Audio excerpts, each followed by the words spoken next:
Welcome, ladies and gentlemen, to Freaky Fast Broadcasting on your Wednesday night. Tonight, we give you the coverage of the WSSR VRS Cup Series Season 11 playoff racing action. Last week, we concluded the first round of the playoffs where 16 drivers entered into a fight to hoist the Season 11 championship. Here this evening, we start the round of two. We're now down to 12 drivers that are hunting for that championship trophy, and we're excited to see that it's the first race of this round is here at one of the most famous racetracks in NASCAR at Charlotte. Motor Speedway, a track that a lot of iRacing drivers know very well. It's one of the first tracks you're given, but it's time to see what the new update this season that the next gen has been working with, how the vehicles and drivers can react with one another. With so many points on the line, we saw how impactful it is to show up and to finish. If tonight could be the start of someone's great surge to make it to the round of 8, or it could be the start of demise on missing out on hoisting the championship. We're excited to give you all the coverage here on Freaky Fast Broadcasting. My name is Sam Dyer. Joining me here this evening is Richard Wolsifer. And Richard, we're happy to have you back up in the booth. And what a time to be back. Start of a brand new round. It all starts here at Charlotte. Yeah, it's great to be back up here in the booth, calling these guys, putting on a great show tonight. Here, like you said, at one of the most famous NASCAR tracks we go to here at Charlotte. As cars, going to be a lot different now with this aero package. We're going back to our cookie cutter style intermediate speedway, mile and a half. Got the dog leg up on the front stretch there, and two very identical turns of 1 and 2 and 3 and 4, though they do handle a little different as well. A lot of different things we're seeing with these cars already in the practice, so it's going to be interesting to see what drivers can survive these next two rounds to move on to the round of 8 drivers after next week.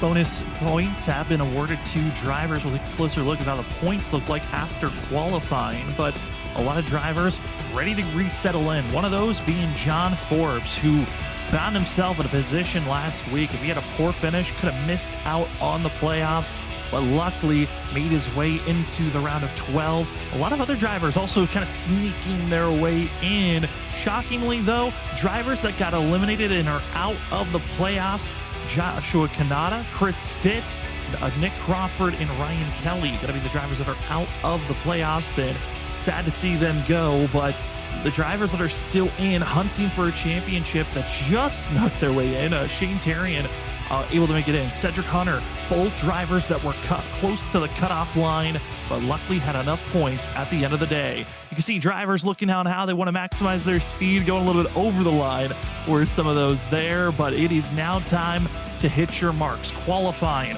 could be very critical here tonight to set yourself up for stage bonus points, as tonight's race a little bit longer than we usually see, but it's going to be 160 laps here at Charlotte. Stage break at the end of lap 40, and it could be very critical to make sure you are up front starting off with qualifying. Drivers are given 5 minutes to put down their fastest lap, but only 2 laps to do so. If you hit the wall, go through the grass, you can find yourself invalidating your lap time as drivers are hitting the course. Richard, what do you feel like are some of the key factors here at Charlotte that you're going to be focusing on for qualifying? Key factor is get that momentum up as quick as you can. A lot of the times we've noticed that their first lap out, that's going to be their fast lap just because of this new tire model. So try to hit that 3 and 4 as smooth as you can on the outside. Get that momentum down the front stretch.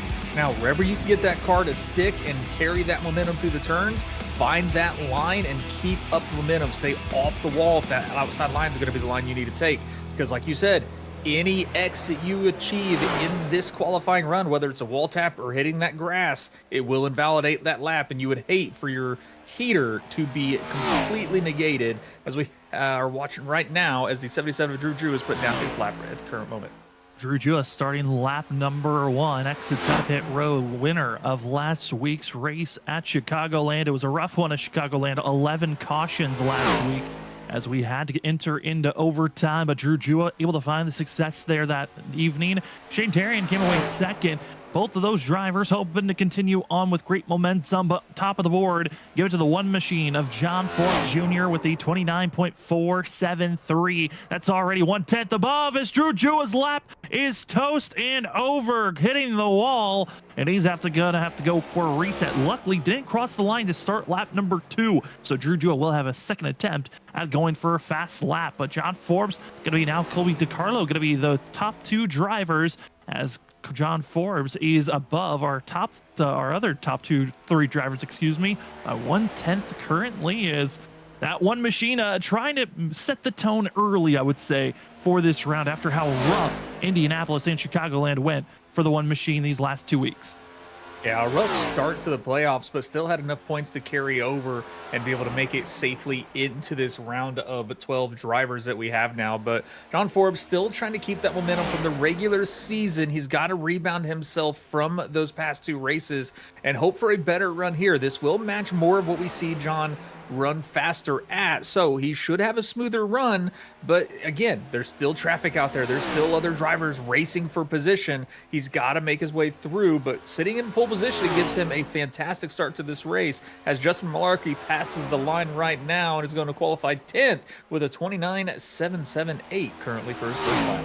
And that's not the worst way to start for Justin Malarkey, who just came off one of his best finishes of the season, coming away 4th last week at Chicagoland. Gavin Rogers in the 75.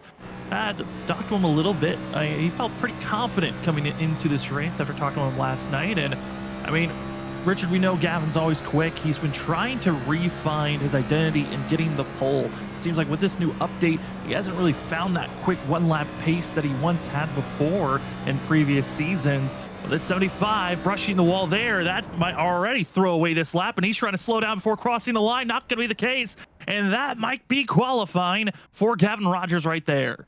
That is going to be a long night for Gavin. You saw him try to throw that car into the wall to try to get it to slow down so he didn't cross that line. He did get into the wall ever so slightly coming out of 4, trying to push that car as fast as he could and just clip the wall. That did invalidate his time, and he crossed the line starting his next lap. So Gavin not going to be able to get a fast lap down. He's going to more than likely start past the 20th position as we right now with Zach Hall, who is sitting on the pit still, but Joshua Corner finishing his lap right now. We'll see how he does. As coming across the line, 21st fastest. Looks like for Corner, he's going to go with the old approach, which was go slow on your first lap and try to go faster on your second. As the two's going around here on the course, trying to see if he can qualify inside of the top 15. I want to set our sights at the top 2. Richard, we've got identical times for 1 and 2. Currently, we had to go to the 0.4 decibel, and that goes to John Forbes keeping the pole position over Jarrett Talmadge. But those top 2 drivers looking quick. As Joshua Corner crosses the line, he will stay in 21st position. Zach Hall's lap not going to be able to get in time, nor is Gavin Rogers or Mark Morales. They will stay in pit road. Your front row with the identical times, and it's John Forbes taking the pole position at the end of the day. What a qualifying run for the one machine. Again, trying to brush off that last round. Indianapolis, Chicagoland was a rough one. Luckily, he had enough bonus points entering in where he had the comfortableness of a bad race. Didn't mean he was out of the playoffs. Other drivers don't have that same comfortability as we're entering into our warm-ups. Drivers have 5 minutes to get any last bit of practice in as well. He lets us have a closer look of how the season's been so far. Let's first take a look at how the point standings look currently as the field gets prepared for Charlotte. Here's how your drivers look. It's your top 12 that are in the playoffs currently. John Forbes enters into this round with a 14-point advantage over Brian McCann. Cedric Hunter going to be outside looking in, as well as Brian P. Johnson and Shane Terrian. Going to be the 4 drivers that are outside, but those that are inside, they don't have the same comfortability. Drew Joy is tied with Brian McCann. They're at 8th. Zach Hall just 1 point above. Same with Thomas Green. Larry Yingling just a few points over that cutoff line. It's a little nerve-wracking when second in points down to the cutoff line. It's just a 7-point difference. It is very nervous, but even like nerve-wracking, but even so, like Gavin Rogers starting back in the 24th position tonight. Again, he's going to have a long road ahead of him tonight, but only 8 points, or actually 6 points above that cut line above Brian McCann. So if Gavin doesn't get any stage points and Brian does, I mean, that can easily close that gap, and Gavin can easily fall down these top 8 that he's currently in. So Gavin's got to pay attention to that, figure out where the other cars are on the track for the stage 1, and figure out if he's going to prioritize getting stage points or save that car for the rest of the race. These point standings are going to be close. It's going to be a lot closer when we look at it next week as we take a closer look at how the schedule has been this season. We've seen quite a variety on race winners, pole sitters, and here tonight it's going to be seeing John Forbes back in a pole award spot. Crazy to say, you look at the pole award, haven't seen him at all this season until tonight when it really matters the most for himself in the second round of the playoffs. Last 2 races was Indianapolis and Chicagoland, but this second round here at Charlotte, Iowa, it's not the hardest round in the world. We know Iowa's going to be the more tougher aspect of tracks that we have in this second round of the playoffs, but obviously the next 2 that are coming up, we got Legacy Kentucky Auto Club, and then the championship round, Richmond and Homestead. There's a couple of tough tracks mixed and mingled, but it's the 1.5 miles that will be dominating the rest of this playoffs. Yeah, the 1.5 miles are definitely the bread and butter for NASCAR stock car style racing, and it's great to see a huge compilation of all sorts of kind of intermediate tracks in this playoffs. But yes, the next couple races coming up, Iowa, a short track. There's going to be a lot of chaos there, a lot of potential opportunities to ruin your race and lose a lot of points. And then going into the playoff rounds, it's going to be the best of the best. The final 4 have to take on Richmond. Very identical to that of Iowa as well, but it's a very high-speed, short track style track, and it's very loose, especially in these next-gen cars. Yeah, I think next week going to give us a good preview of the potential of who could be successful in that championship round. But tonight, we've got a couple of drivers of note to watch out for. Again, it's a start of a brand new round. John Forbes has the advantage, but I've got one of the drivers to watch out for that's outside looking in on the top 8. That's going to be Brian P. Johnson. You look at the history of Charlotte here in the WSSR VRS Cup Series. We have ran here 6 times in the past. Brian won here back in season 4, but he's found himself leading the most laps. Also, last time we were here in season 9, he led 56 of 150 laps then, just missed out on the victory. I'm guessing he could be finding that magic button of getting into victory lane and setting his sights on the round of 8. But Richard, for yourself, who do you have as a driver to watch out for here this evening? I'd have to go with the number 31 of Thomas Green. He has been exceptional this season with Nightmare Fuel and his teammates, but he's been able to get up there and steal some wins and kind of be a shocker for a lot of people. So Thomas Green, if he could play his cards right tonight, he should be able to get up and best John Forbes and take the win to lock himself into the round of 8. Not a bad pick at all. He'll be starting in 12th position. And then our third member of our crew, that's Robert Moyer Jr., and he's going to go with Larry Yingling, the driver that won here the first time that they ran back in Season 2 and won here back in Season 7. He's hoping to become a 3-time winner of this course as another driver that's won here 2 times in the past, Cedric Hunter. He was the driver that won here the last time we ran. That's going to be my 4th extra driver to watch out for this evening.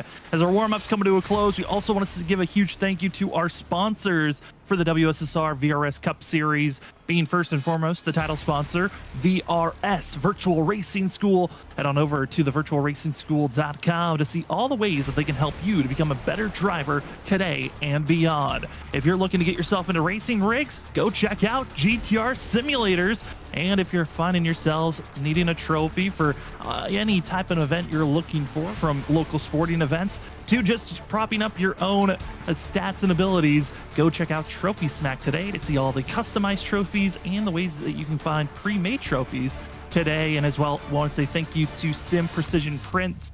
If you're looking for 3D printed iRacing gear, or if you're looking for one-of-a-kind pieces in 3D printed equipment, go check out Sim Precision Prints today. Drivers are gritting up. We get ourselves ready to start a brand new round in the Season 11 season. It's the second round of the playoffs.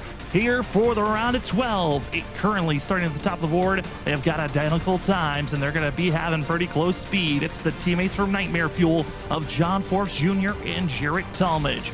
Back in row number 2 in third place is the 22 of Colby DiCarlo, who continues on his amazing showing here for qualifying. To his outside, getting his first win last week. Can he continue on with that momentum? It's the 77 of Drew Jua. Vincent Sora will be falling back to 5th position, with Brian McCann, a past winner of this race. We look back to 7th place, where we find Kyle Rochelle in the 41 and Shane Darian in 8th place for the 9. In 9th, we find Robert's pick in the 67 of Larry Yingling. And finishing out the top 10, it's going to be my pick to watch out for in the 28 of Brian P. Johnson. In 11th place is Colin Carroll in the number 4 machine, and my pick, Thomas Green in the 31, starting outside him in 12th. Starting in row 7, Douglas Newbigging back in the number 7 with Cedric Hunter and the Hello Kitty number 13 on his outside in 14th. Joshua Kanata starting tonight in the 15th position with Justin Malarkey to his outside in 16th. Monanti Major starting back in 17th, Ryan Kelly back in 18th. And to round out the top 20, we're going to have Brad Delf and GT Irizarry rounding out the 10th row. Then a last couple of drivers out on track. In 21st, it's the 2 of Joshua Corner. Zach Hall starting all the way back in 22nd position, with Gavin Rogers and going to be Martin Morales. As those 3 drivers not able to get a time in, they will start further in the back, not where they want to be. A few drivers will be heading to the end of the line due to penalties given out. Ryan Ferraro was given an L1 penalty, so he'll be sent to the end of the line here this evening, as well as if Seth Knoll showed up, as well as Colin Carroll. He's found himself with a penalty back from Michigan. He hasn't been racing since Michigan. It's good to see the 4 back out there on track, but he's got to start at the end of the line. And from Indianapolis, Douglas Newbigging has to go to the end of the line as well with carryover penalty. Rest of the field, they're ready, they're set. It's Charlotte Oval here tonight for 160 laps. Stage break at the end of lap 40. No fast repairs, 4 extra sets of tires. We were given a fuel window of 63 to 65 laps, so this race should become turning into a one-stop after our stage is over.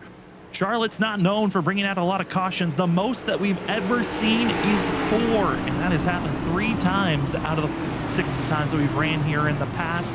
Most of the time, though, we've had anywhere from 3 cautions, and we had just 1 back in season 7.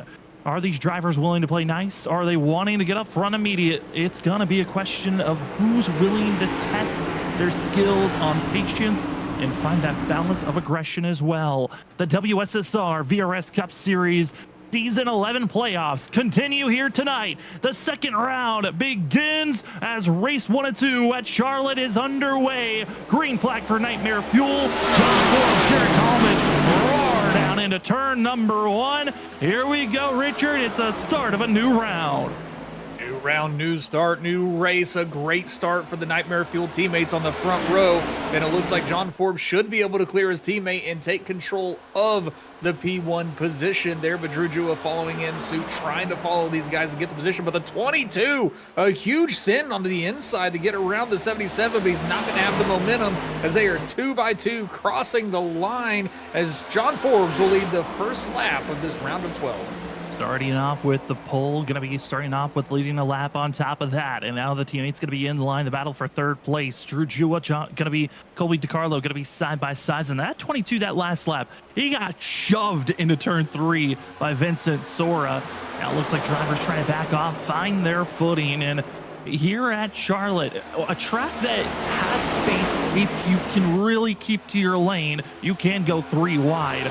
But a track that you would want to either stay 2 by 2 or single file out. I mean, Richard, when you're driving here as a driver, it's kind of shocking how narrow this track feels when you're with a pack all around.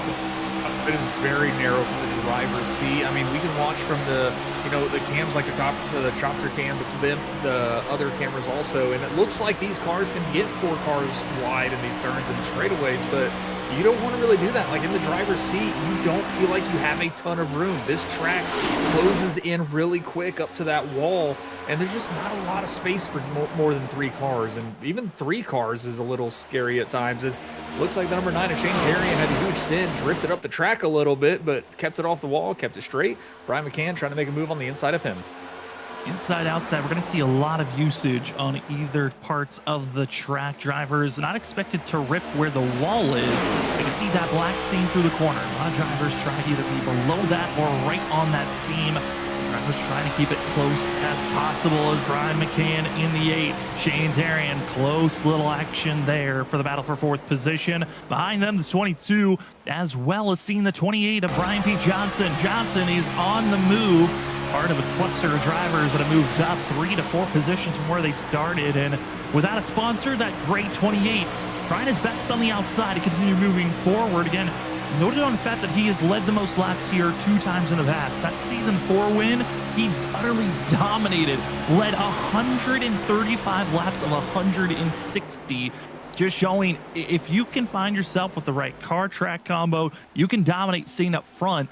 And if you're hearing those numbers, if you're John Forbes, you might be feeling comfortably and like, all right, I'm up front, I've got the clean air, I'm in a dominant form. Richard, funny fact that I looked up, that I saw when I was doing my notes here, no pole sitter has ever won here at Charlotte in the WSSR VRS Cup Series. John Forbes is trying to break that streak. A very interesting stat to see indeed, but John Forbes, he's done it many a times before, starting from the pole and winning the race after complete dominance. So he's looking pretty good now. He's got a decent lead up in front. He's got the clean airs. Everybody's starting to file in single file right now and kind of ride it out. 22 still trying to make that inside line work. He has fallen back just a little bit, but fighting to try to keep that position or even make a pass. But John Forbes, aiming to be the first driver to start on pole and win the race here at Charlotte, should be an exciting race for him to do.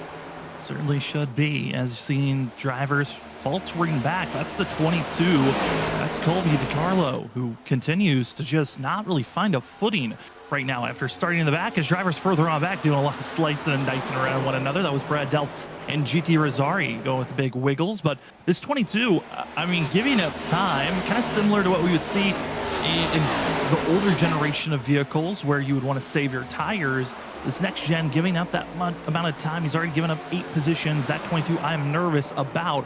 As we move back to Cedric Hunter, GT Rosari, and Brad Delph. Cedric Hunter trying to find a way to keep himself in a good spot with seeing the pack ahead of him, but GT Rosari might have other plans for the 14 game right on the back bumper of the Hello Kitty machine. GT Rosari was trying to get that side draft down on Cedric Hunter, and it just kind of looked like the car turned down into Rosari just a little bit. Had a little bit of contact between the 2 drivers, but was able to break the momentum from GT.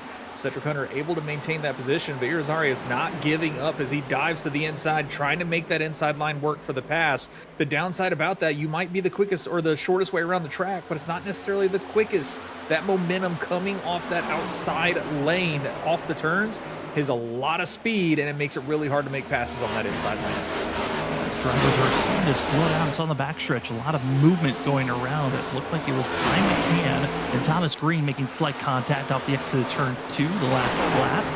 Currently trying to find their footing once again to keep pushing forward. Starting to see more drivers getting closer and closer to that outside wall. Maybe not feeling as comfortable down on that blue line, but trying to get even higher up is Joshua Kanata, a rarity. Fastest lap of the race. Give it to the 16 machine. As the rest of the field trying to continue on their way forward, is going to be seeing that 31 of Thomas Green. We know he's going to be a threat up front. The question is, how efficiently can you start passing drivers moving forward? Right now, not seeing a lot of movement by this 31, who has only been able to move up 3 spots from where he started. Yeah, only able to move up 3 spots, and congratulations, Kanata, so far, fastest lap of the race. It's a tale of 2 things, really. It could be that he's just that much better than everybody, but a lot of the times you're going to see that these drivers are just trying to save their tires a little bit for this longer run. This is right along with Gavin Rogers, who's been making moves. He started back in 23rd, currently up 8 positions in the 15th spot, trying to make a move on Manazzi Major there in the 82. As he's looking on the outside, Manazzi's probably going to close the door. Nope, he's going to be there. Gavin Rogers able to get to the outside of Manazzi Major and will make this pass out of 3 and 4. And you see the yellow stripes and yellow numbers. The drivers that are in the playoffs are indicated by having a yellow banner and yellow spoiler. Some drivers forget to turn them off. I think for Joshua Kanata, he still has the yellow banner, even though he is technically bounced out of the playoffs. But having a yellow banner indicates to the whole entire field and for us up at the booth that you are in the playoffs. And that can sometimes help you when it's playoff time. Drivers seem to be a little bit more gracious when racing around playoff drivers. Yeah, a lot of drivers do tend to be a little bit more gracious to those playoff drivers because, I mean, they're the ones in it for the final big prize of the season. Now, there's still racers out there. They're still going to race hard. They're still going to try to win this race as well. So, but you tend to see a lot more grace from the other drivers that are not in the playoffs to those that are trying to race for this championship. So it's great to see. A huge respect from all the drivers here in this WSSR. Speaking about huge, there's that big backstretch TV. Locking the camera for a quick moment on the backstretch as Zach Hall able to move forward as he's moved up now to 20th position and able to gain a few spots for himself. Gavin Rogers, also note for the 75, he has been able to be the biggest mover currently, up 9 positions already, which we kind of already had a sense that this is what Gavin was going to do. But as we do a ride along with the 75, the big thing to know, where does he place himself as Thomas Green and Joshua Kanata both have been having a little bit of looseness sensation with early aggression. Those tires are starting to fall away, but here's that narrowness that we were talking about, how it just feels like there's no space to go, even though we're too wide.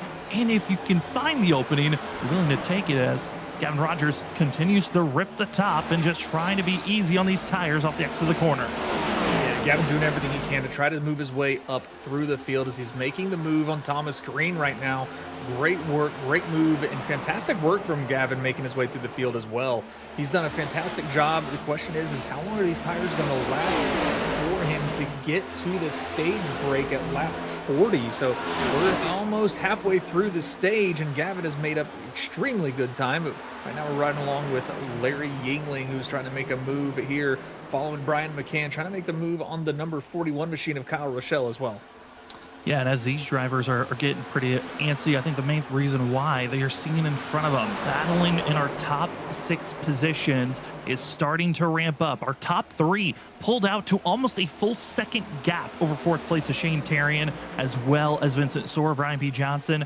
They have been ran down and caught. The 9, the 51, the 28 have been running about 1/10 to 2/10 faster than our leaders. And it looks like for the 9, he's been given the green light as we're about halfway through this stage that it is time to go and attack. Saw a little bit of movement further on back of drivers getting close to the outside wall and trying to utilize their momentum. But this 9 Machinitarian, we saw early on, he was starting to fade back. He was trying to make some moves, so they just weren't there. It looked like opted into tire saving mode, and he's being rewarded as our 2 leaders are now going into fight mode.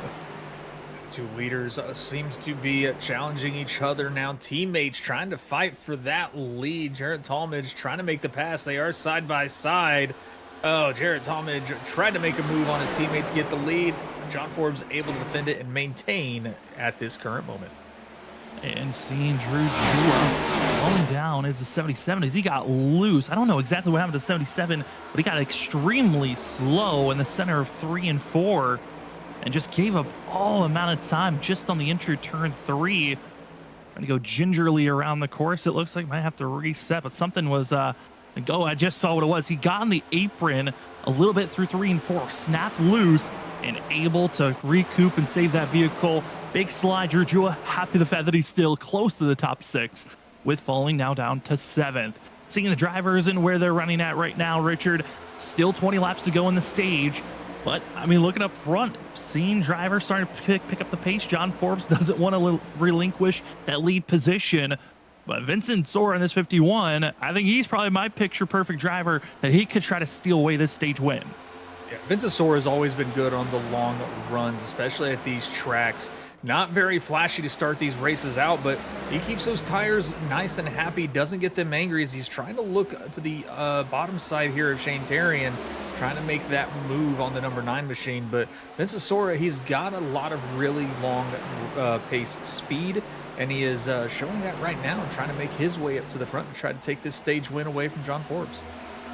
as these drivers continue to race on. Major damage for the 7 machine of Douglas Newbigging, who's making his return after missing out last week at Chicagoland. Off the exit of turn 4, smashed into the wall after grazing the apron off the exit, just threw himself to the right. Heavy damage you could see there on the front right for the 7, required damage as he's going into pit road. Another driver that looked to be collected in this one is going to be Justin Malarkey right behind the 7 machine, but you're going to see there getting down on the apron. That's going through 1 and 2. Testing the fate are some of these drivers, but it's going to be through here of 3 and 4 off the exit of turn 4, where the 7 takes a heavy lick off the exit wall. It's unfortunate to see for Douglas Dubig. He just gets a little bit too low and the car gets loose from him. And that's just a hard hit in that outside wall. It's just trying to push the limit, trying to find every inch you can for the grip to get that speed off the turn. And he went a little bit too far, a little too close to the sun and burned himself. Another driver who went a little bit too far was just recently when we were coming back, Cedric Hunter going for his slide through the grass as he went slightly airborne after hitting a bump going through the infield grass. A scary moment, especially because this course, we were just here a few weeks ago for the Roval, and drivers, they know the inside where there's that little chicane, there are some big divots that can launch you up. And Cedric Hunter's got to be curious on the little jump he took. Was there any suspension damage given to the 13, as he's now just going to put her in 22nd position. No stage points going to be awarded for the 13. He's just going to hope that this race turns around for himself. One driver that's trying to keep position, and that's going to be the 31 of Thomas Green, but he's under threat from Kyle Rochelle on the outside as the 41 takes position and moves on. I mean, Richard, I'm shocked by seeing this. There's a lot of drivers that are really getting down on the apron. They are just struggling to stay on the racing surface. Struggling a little bit on that inside line is what it looks like. Cars are getting a little loose. I mean, that is something I found with this most recent package on the next-gen cars here on iRacing is the cars do tend to get a little more loose a little later in the run. So a lot of these drivers not taking care of their tires very well and kind of burn them up a little more than they were expecting, I'm guessing, because they were not expecting this loose condition on this inside, just kind of losing it all by themselves. As we're seeing GT Rosario now trying to get rewarded with maybe going for a pass. Might be a stack 3 wide for a quick moment, and they are stacked for a quick moment. Now getting back in line, Rosario, as they'll watch Thomas Green attempt to go for the pass to the inside. Just no footing just yet for this 14, trying to get by the 41, but I'm curious if we can pull up the weather. This could be a factor to watch out for as this race progresses on. Air temperature going to be 73 Fahrenheit. Track temp, though, 94. Traditionally, we've seen here recently, the track temp kind of cools off as a race goes on. We're in the middle of the day. That track temp has only been raising since we went green. I looked at my weather right when we were about to go green. It was around 90 degrees Fahrenheit. And Richard, we talk about how 1 degree lower can help find grip. 1 degree higher, that could shock some of these drivers if they don't have a weather app that's telling them what the track temp is each and every lap. Yeah, one thing that's great about iRacing is these, what we like to call third-party applications. So a lot of these drivers are able to have up on their screen how hot this track is, or even the temperature is. We got a challenge for the lead. Vincent Sora on the inside of John Forbes. He wants this lead right now. But a lot of these drivers, they've got to pay attention to that. It really helps out with, knowing the temperature and that track temp. Because, yeah, the track temp going up, that is going to determine how hard you want to drive these cars. Because that's going to determine how much you want to save the tires or how much you want to use them also. But these two, a great racing between the two top drivers currently as they are still side by side down the backstretch. And I feel like we've seen this for so many seasons in so many different leagues. It's Vincent Sora and John Forbes battling it out on who's going to have the positioning. And it's Vincent Sora clearing his way to the top of this board as we now have 9 laps to go left in the stage. And Vincent Sora just slowly, methodically taking these positions away. You can see for John Forbes, slight front right damage that the one is dealing with after grazing the wall a couple of times. that could be the reason why he wasn't able to fight as aggressively as maybe he wanted to. The one will continue to ride on the outside. Vincent Sora, pristine vehicle. He gets to press on trying to build this gap as the battle for third starting to rage on. Jared Talmadge, he fell all the way down to 5th position. Now going to be up to 4th and challenged to get back into 3rd place where he feels like he needs to get these points. But Tarian, on the other hand, enters tonight last of all the playoff drivers that are left in our top 12 in points. He needs this point more than anything as the 9 is trying to stay on the outside. Shane Tarian has still always been in great positions to have good points every single race. He had one win robbed away from him a little bit as how he sees it, as he got a little, or John Forbes got a little physical with him out of turn 4. And just kind of took the win away from Shane Tarian. He felt like he had something there. He showed he had something there. So right now he's just trying to get every point he possibly can to get away from that bottom place of these round of 12 drivers. Try to set himself for a little bit more of a less stressful race going into Iowa. So he's trying to get as many points as he can here, but he is just bleeding time as Drew Jua is now knocking on his bumper, trying to get around him as well. There's a bunch of drivers trying to search for points the best that they can currently. With 6 laps to go on the stage, our top 7 drivers, all playoff drivers. 2 that are in the top 10 that are non-playoff drivers. That's Colby DiCarlo and Ryan Kelly. Those 2 trying to just steal away any extra points, and Ryan Kelly currently ahead of Gavin Rogers, who has been fighting it. Oh no, trouble! Drew Jua just threw that 77 to the outside wall, snapping loose, overcorrected, and heavy right side damage for the 77 as we were coming to the end of the stage. This is a nightmare for last week's winner from Chicagoland. That is not what you want to see for a playoff driver. Drew Jua doing exactly what his teammate did basically a few laps ago. Drew Jua, heavy, hard right side impact into that outside wall out of turn 4. And his car is broke. He's got right front damage. I'm sure that is a meatball. He has got to get down to the pit road. It is meatball, and he does not have the steering capabilities currently to get down to the apron in a safe enough manner, so he has to stay on the outside for another lap. Going to be seeing Cedric Hunter, Mark Morales. They will slice on by, and then it's a hope that you get to pit road before the leaders catch back up to you, as Drew Jua, he does have required damage. Same for Douglas Newbigging. Newbigging has not been able to get back out on track. He might be done for the evening, and that could be the same state for Drew Jua as iRacing has awarded now into its system.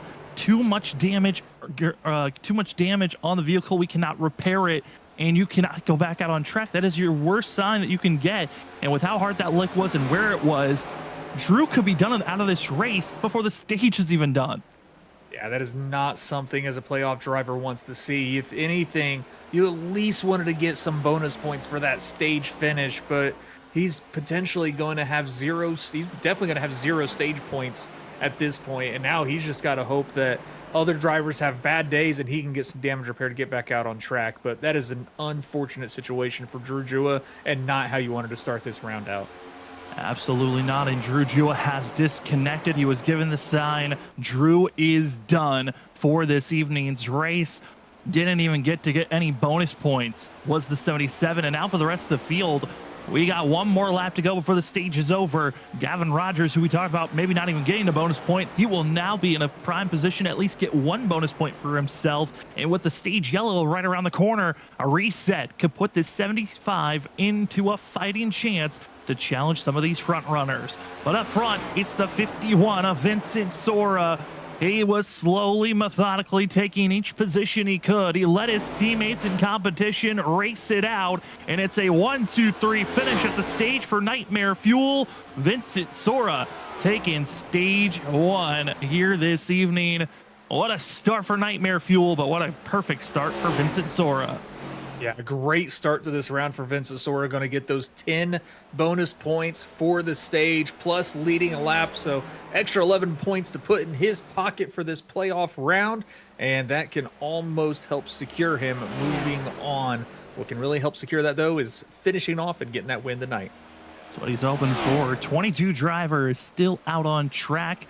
And here's what your top 5 looks like after the stage yellow comes out. Vincent Sora, Jarrett Talmadge, John Forbes, Nightmare Fuel, 1, 2, 3. Shane Tarian going to come away in 4th with Elwood Designs Esports team for Shane Tarian, and Larry Yingling from Yin Yang Racing going to take 5th place for himself.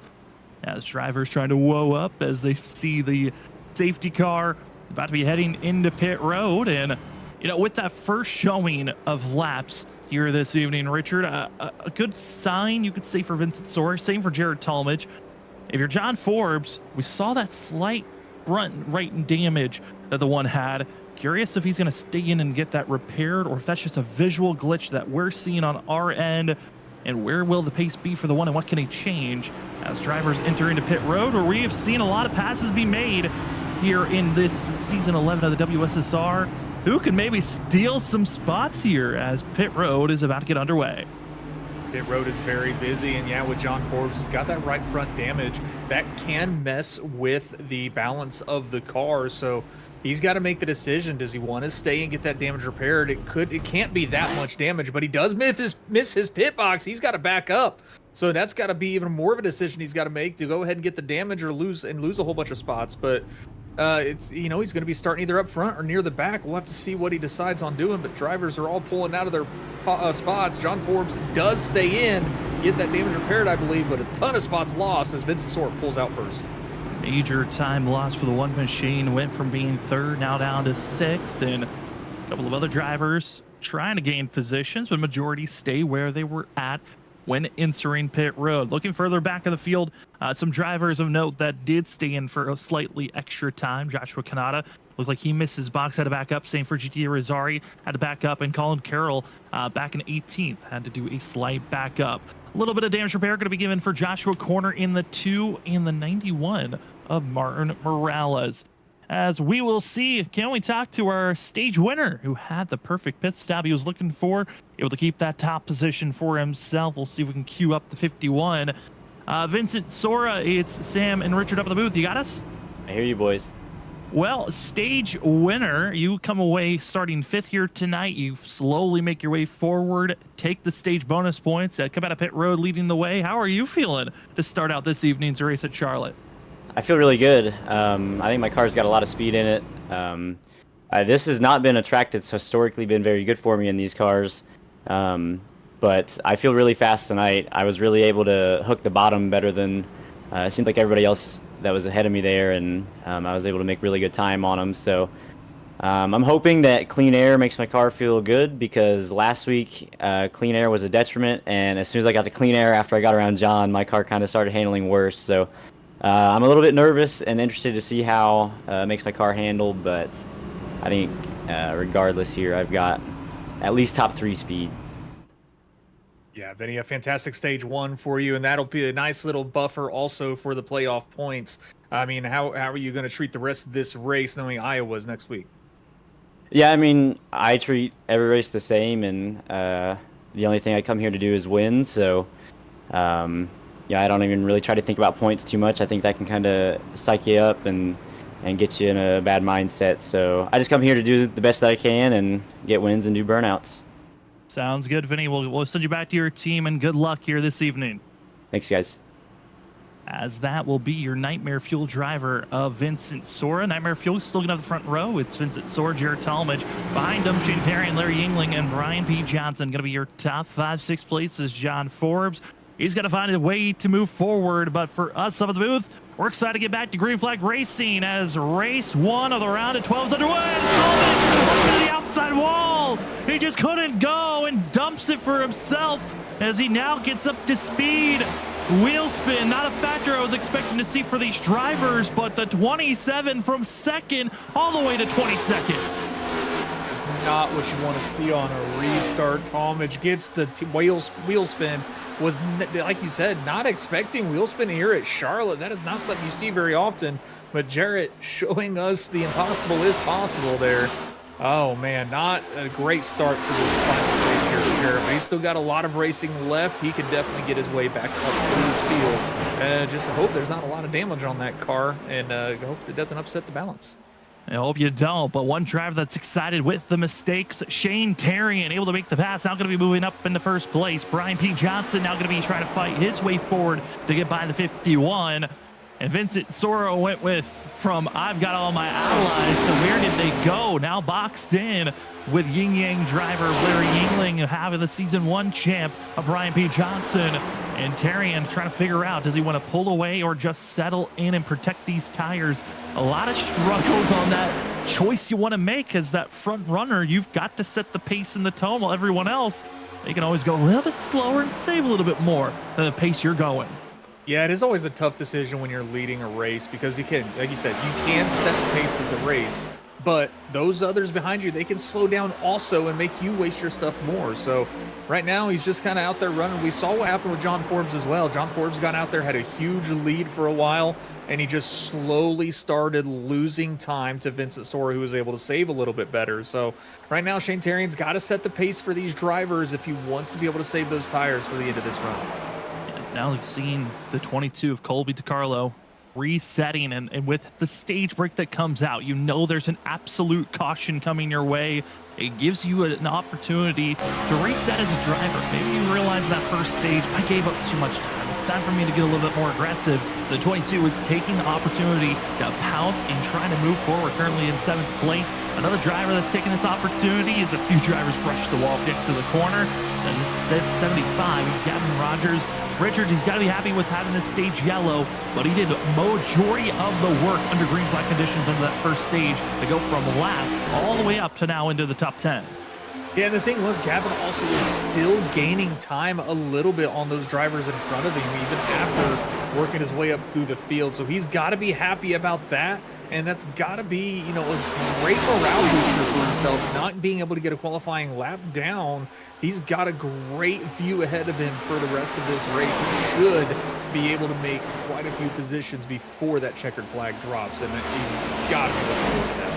And one driver who's got the yellow banner and spoiler but was not out of the playoffs last week. Here's the 3 of Ryan Kelly. I think one of you looked at how the season started, the way he was building momentum throughout the season. This 3 was expected to be a threat for the championship, especially with the fact that we've got the fact of Richmond and Homestead being the last 2 races of the season. This 3 was one of my favorites for a championship run. Now that he's out, it is all about showing the what ifs. If I had made it this far, what I could have done in the playoffs. He currently runs in 9th place. Here's 2 drivers that are racing for the best of the rest. Munatsi Major, Ryan Kelly. This 41, in the old build before the current update, Kelly really looked like a shell of his old self. He used to be a driver that I could say was challenging for top 10s, top 5s in those years from the seasons of season 4 to 7. Then with the updates, the way the car changed, kind of stepped away from racing as much with the WSSR, came back, not as quick as he once was. But now he's starting to show good speed to be one of the contenders inside of the top 10 each and every week of recent. And it's been a pleasure to see himself racing as he's got Nazi Major just getting by. Speaking about returning, Colin Carroll, it's been a while. Richard, we haven't seen this driver since Michigan, and that was all the way back at race 9.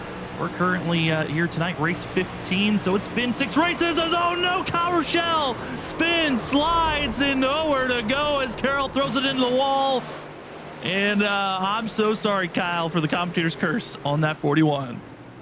Sam with his signature commentary curse there, talking about Rochelle and how well he's been doing, followed by Colin Carroll with his return. It's been great to see the number 4 back on track, but we got a first-hand view of that live of what just happened as we rode along with Colin Carroll, just watching Rochelle just get loose. That's been the problem of 3 drivers now coming out of turn 4. Looks like he just got a little too low on that blue and white line of the apron and just got a little loose. And Colin Carroll did a really good job blowing that car down, getting it slowed down. Didn't get some heavy contact, did get a little bit, but that should save him a lot of damage. Didn't even get down to the apron, he just got a little loose. He just lost it completely. Yeah. Him squeezed up in the outside wall. I agree, with great power comes great responsibility, but this power is unknowing. I hate it when I try to just cheer on drivers. I want everyone to succeed, and then it backfires so quickly.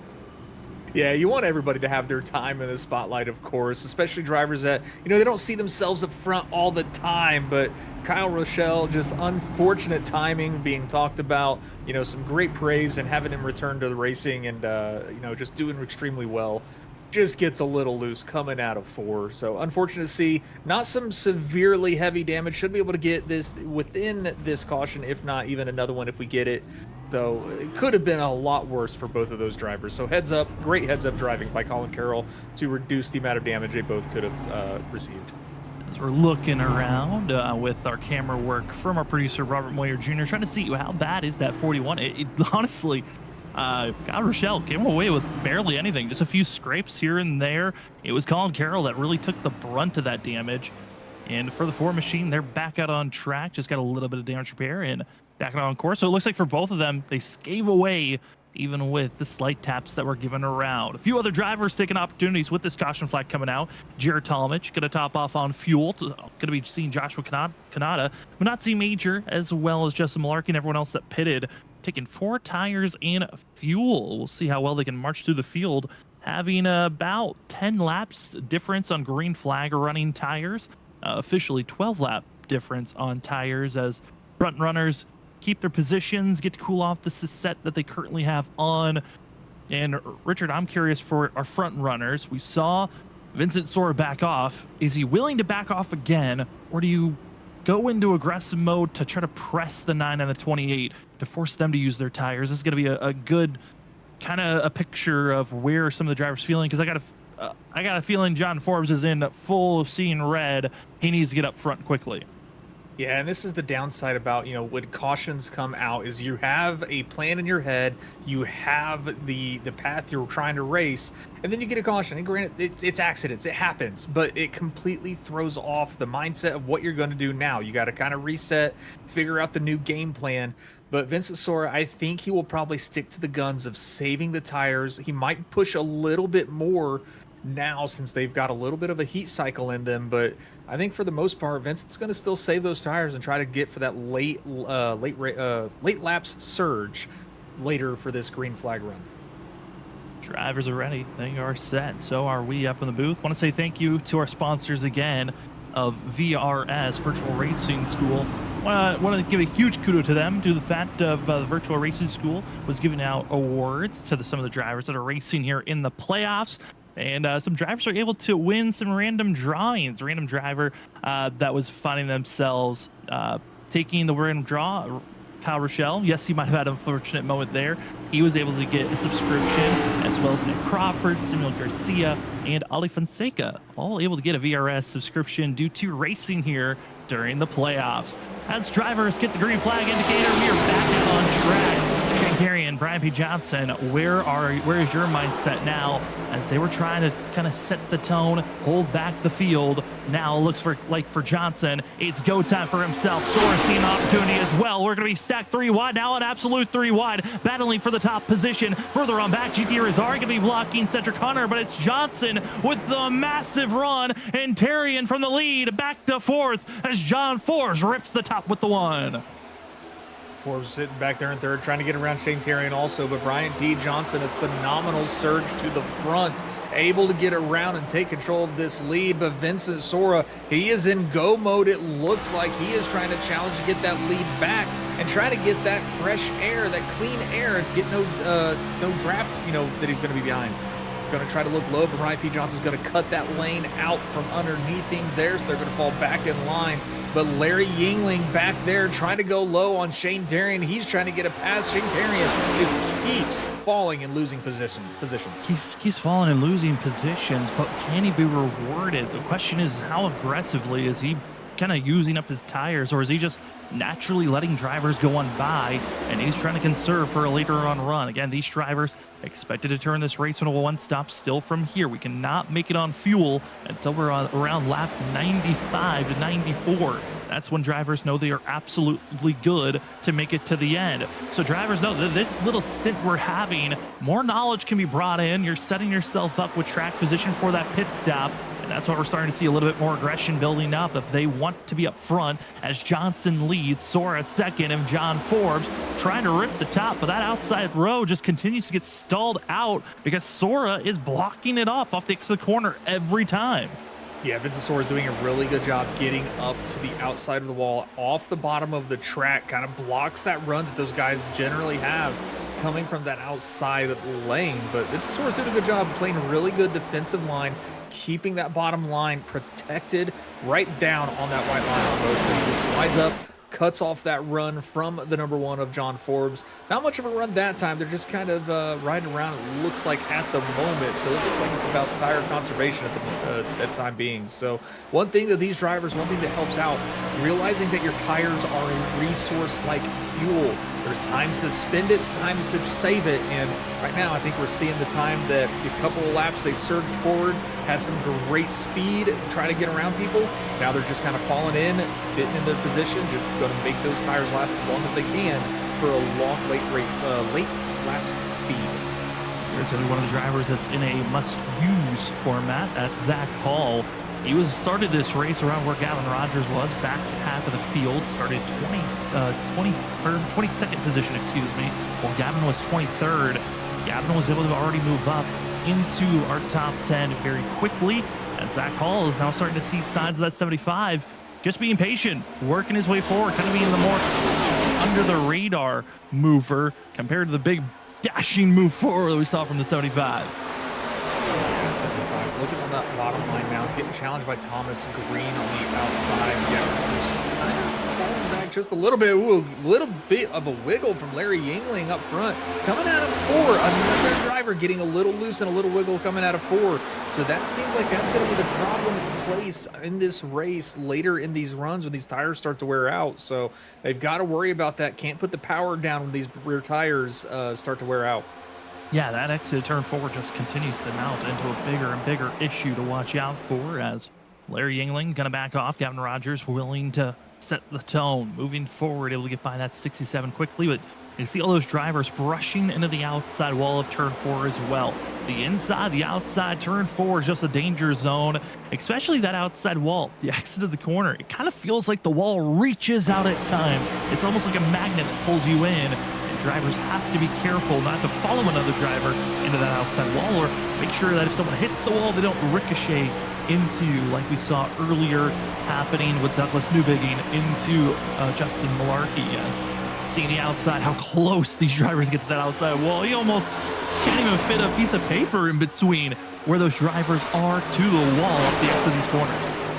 They're really pushing the limits. They're trying to get that car as close to that wall as they can coming out of the turn. That's how they're able to carry the speed through the turn. That's, they're going as fast as they possibly can on the exit, and it pushes the car up to the wall. As long as they can keep it off, they're going to maintain that speed. But yeah, like you were saying, that wall, it definitely looks, from the driver's perspective, the way that the curb or the banking flattens out to the straightaway, and the way the turn kind of curves around, that wall does look like it closes in on you and reaches out to kind of grab your car as quick as it can.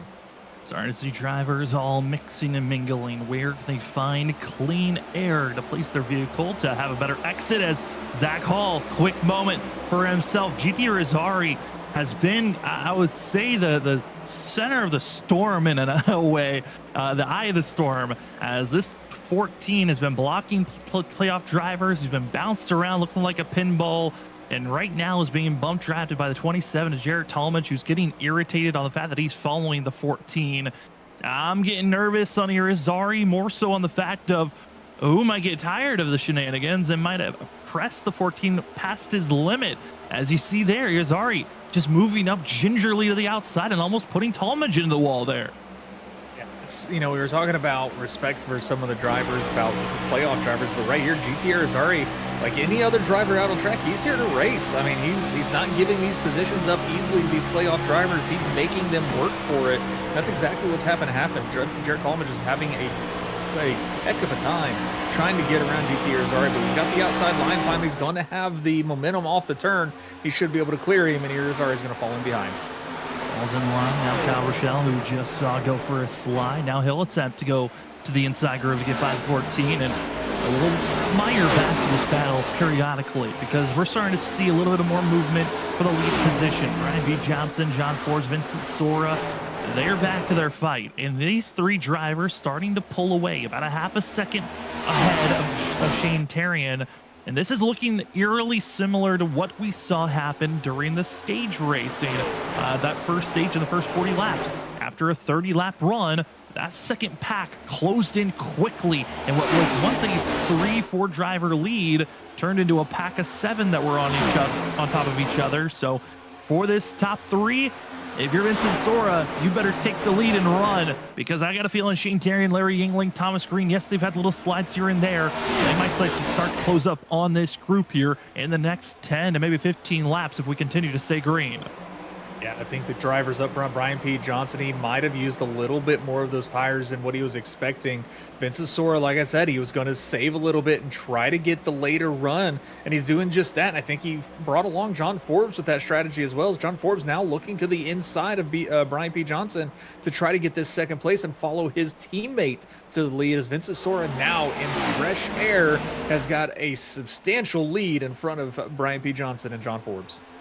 And to continue to get back in line, Terrian now going to be closing in that gap just ever so slightly, as they'll all be in line. Forbes attempting to set up a pass once again. And as the field is primarily in line, little passes might be happening here or there.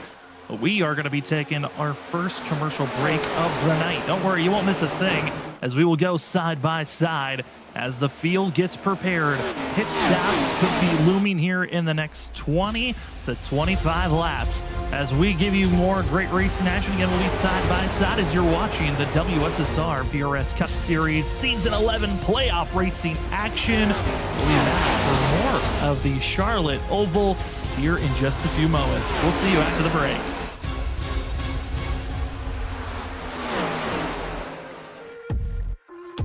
This is our VRS Direct Force Pro wheelbase, which is the heart of any sim racing setup. It's designed to give you the best possible feedback for all sim racing titles, and it was co-developed with the world's best sim racers to make sure it's fit for competition.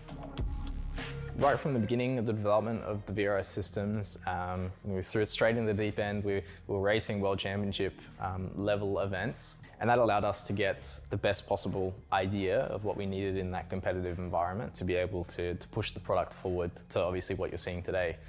I think the most important features are just having really good detail through the wheel. You know, I think the software and how it kind of interacts and sends you the detail makes a huge difference. And for me, since using the VRS Direct Force Pro, that's greatly improved my wanting to drive, just because it's so much more fun. You get more detail. And other than that, of course, the feedback is really important. You know, heavy but also very subtle forces behind it, so you can constantly feel what the car is doing. I think that's really important, not just for racing, but when you really have to go deep into building a setup, you really need to feel what the car is doing. And obviously the rig arm isn't really moving around, so you need to feel all those subtle little things in the wheel.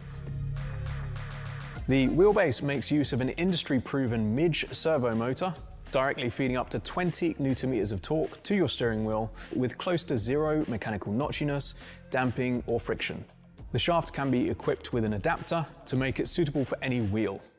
The brain of the wheelbase is within the compact USB motor controller, which features a fanless power supply for silent operation and a dynamic brake resistor to provide the smoothest and most responsive operation possible.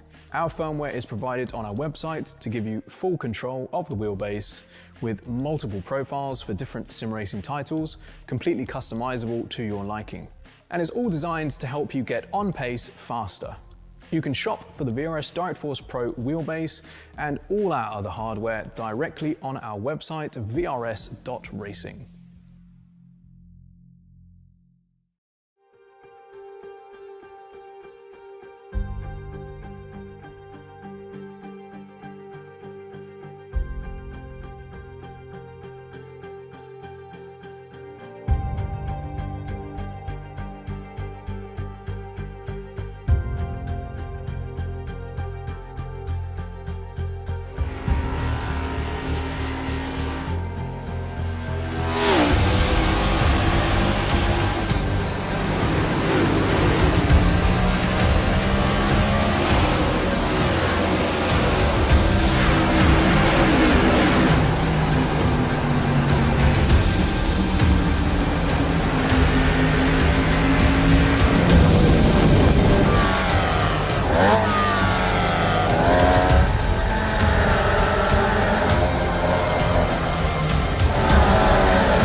And caution is out. Zach Hall, Jarrett Talmadge, playoff implication wreck.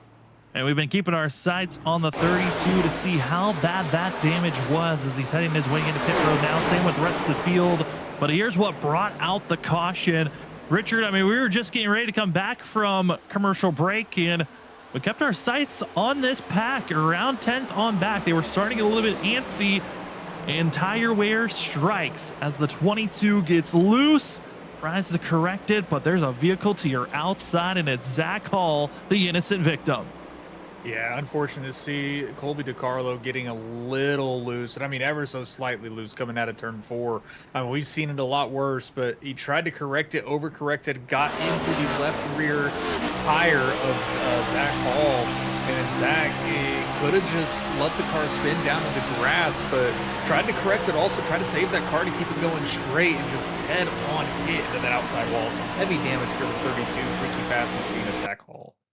Is right on board with your Talmadge, his point of view, giving a little bit of a tap. He gets a tap from behind as well, then goes for a ride through the grass, technically turf.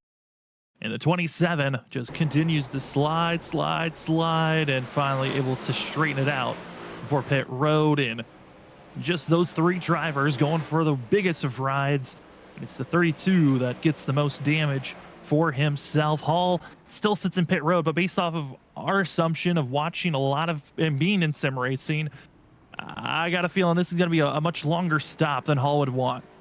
Yeah, it's definitely not what he was looking forward to. I mean, he's already been in the box for 1 minute 13 seconds. He's going to pull out now. He's doing everything he can to stay on the lead lap. So he feels that, you know, he's going to go out, see what the damage feels like on the car.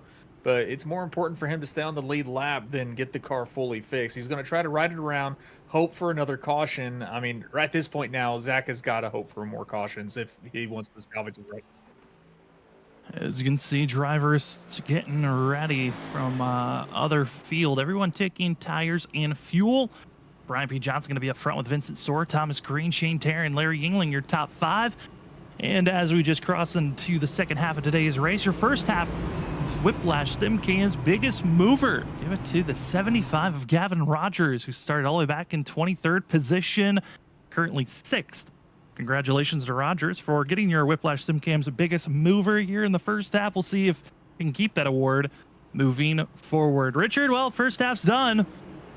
What do you think you're expecting for the second half? Same, or will there be a little bit of a difference? I feel like we're going to see about the same kind of racing between everybody. I have a feeling with the way that everyone's been kind of racing tonight, I have a feeling we might see at least another 1 caution, maybe 2.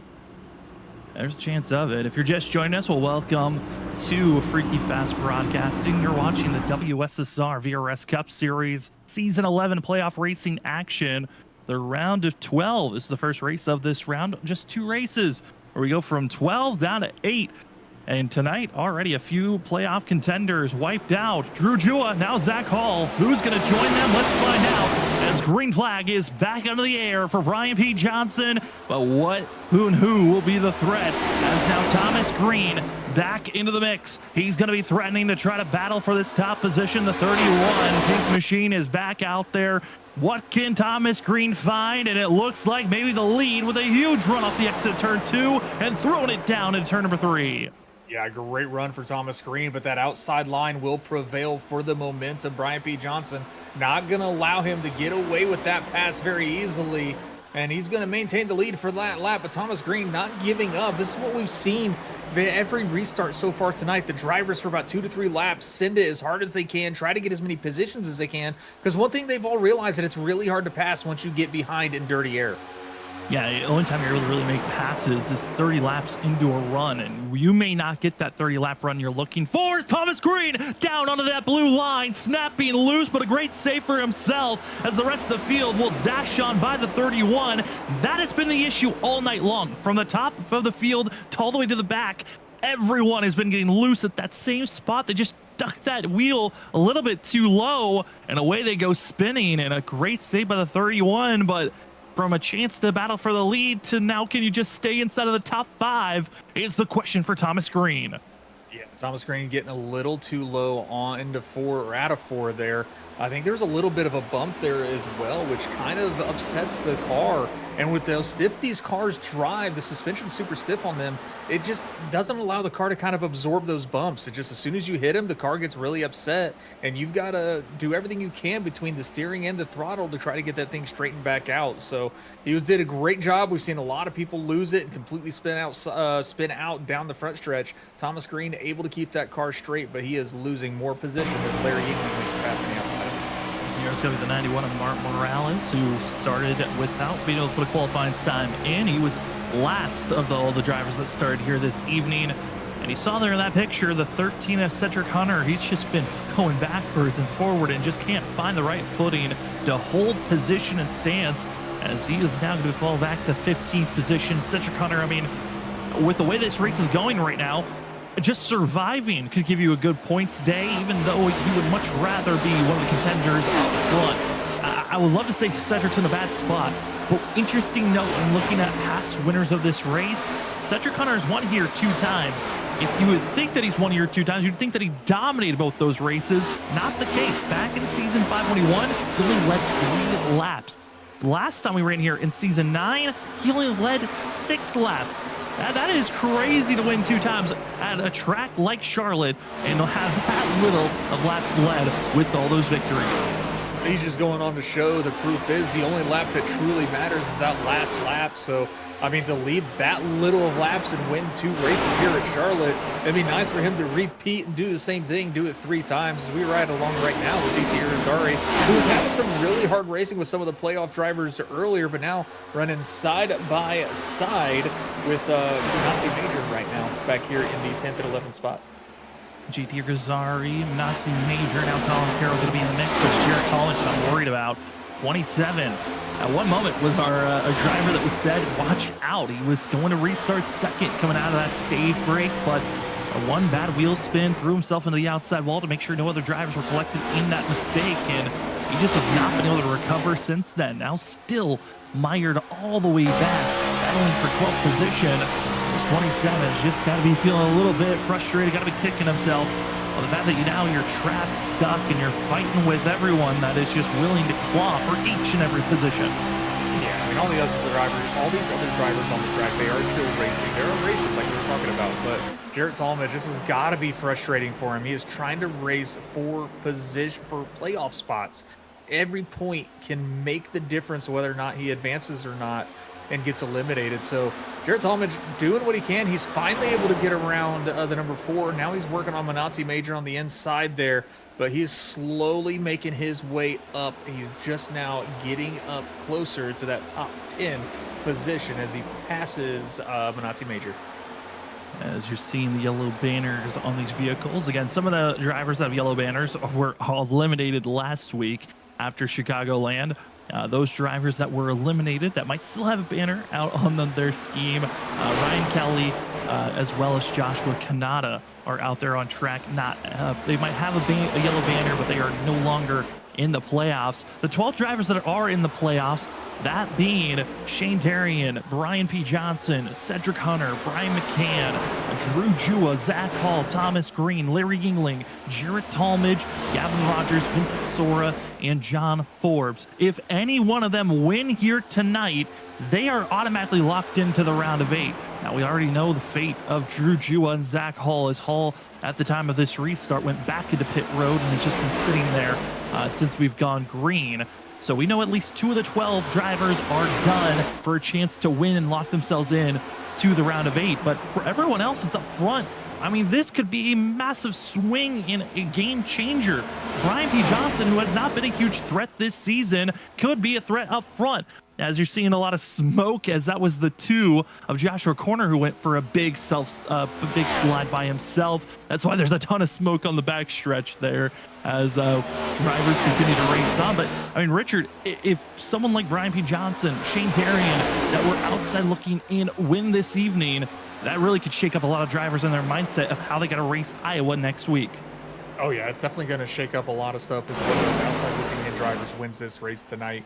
I mean, the points are so close also, though, that's not necessarily such a major hit Because, I mean, like, even with Jarrett Talmadge, he's only 4 points above the cut line. So, like, Jarrett Talmadge, he knows this race is nowhere close to be over. He knows he's not safe tonight or even at Iowa next week. So that's why he's racing as hard as he is, trying to get up to these guys that are in the top 10, because every point, seriously, every point matters with how close this field is in points. It does, and the closest driver of non-playoff contender that could steal the show and take away that absolute lock-in is the 3 of Ryan Kelly back in 9th position and GT Rosari in 10th. Seeing drivers that are just outside of the top 5, that's going to be seeing Thomas Green in the 31, Gavin Rogers, and Brian McCann. Brian McCann, the driver who won here back in season 8, he led only 9 laps of 158 laps to ran that day, had to go into overtime back in that season 8 run, and that was back when they were running the ARCA car that turned into an accidental Gen 4 machine. Those were some interesting seasons that were ran here in the WSSR VRS Cup Series. Drivers weren't able to make contact, bump one another, door slam each other. It was make a tap, someone's going around. A lot of cautions back in those days, but here with the next gens, drivers have been learning, getting quicker, getting faster. The new update has changed a lot of mindsets of how you want to race these races, and it's brought everyone back to where they are right now. We're our top 7 within a second of one another, and it is go time now from being single filed out to side by side almost all throughout the top 7 in a blink of an eye. Richard, the race is on who wants the lead, and Shane Terrian's the one who wants to strike first in that top spot. Shane Terrian trying to get that lead for the first time tonight, trying to make that move on the outside of Brian P. Johnson. But yeah, this top 7, they are all looking to make passes. You've even got Gavin Rogers on the inside of Thomas Green. Thomas Green able to get the momentum though, but Vincent Sora, he's now making a look to the inside. This has been his signature line all race long. This inside line, able to make that car stick, is able to go to complete the pass on the inside of Shane Terrian as he moves into second place. Terrian trying to give the bump, try to give a little bit too much speed to the 51 as Terrian will go high, try and get some clean air on that front nose so he can turn around to get around this corner.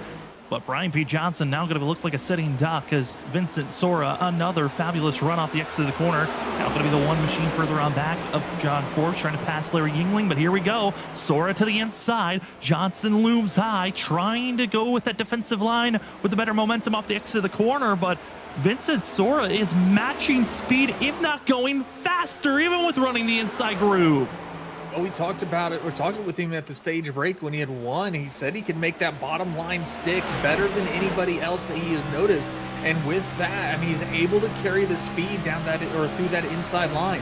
It's impressive to see. He's got the shortest way around the track locked in. Nobody else has been able to really lock it in down there like he has. And this might be the difference on who's going to win this race or not. This could secure Vincent Sora as long as the strategies all play out, the pit stops go his way and no more cautions. This can be what wins the race for Vincent Sora as long as nobody else can figure out how to get their cars sticking on the inside. You really could, as the lead pack is slowly but surely catching up to the 2 machine of Joshua Corner. Going to be about another 3 to 4 more laps before they catch up to that 2 machine. But if you're just joining us, here is your race report currently. We've had 3 cautions here tonight. Only 9 laps have been ran under yellow, but 6 lead changes. We've been seeing drivers bouncing back and forth, and the number of leaders just 4. We've been green for majority of this race, and this has been a trend that we've seen here at Charlotte in the past. The most cautions that have ever been thrown here in the WSSR here at Charlotte was 4, and that was back in season 9, 5, and 4. So let's see if they continue on that trend, or will they be similar to season 8 and 2, where we just had 3 cautions those days? Because if we go caution-free from here to the end of this race, there is one more green flag stop that has to be made. We have yet to see any green flag stops here this evening.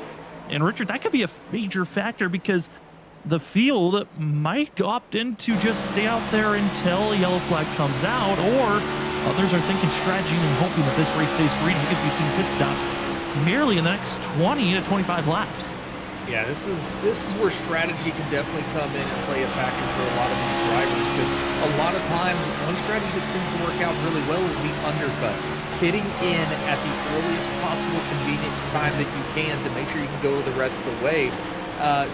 to the end of the race. That actually saves you a bit of time on pit road, which allows for a quicker time down pit road back out on track. And that can jump you an extra position or two when everyone cycles back out from their green flag pit stops. The downside about that is if a caution comes out from your pit stop to when finally the leaders decide it's time for them to make a pit stop, it's a downside. You don't get a benefit from that. You're typically a lap down. You got to get the lucky dog. You're not able to get get on a pit cycle with everybody. So this is where everyone's got to make a decision on what they want to do. Run it out to a yellow or try and do the undercut and jump a few spots.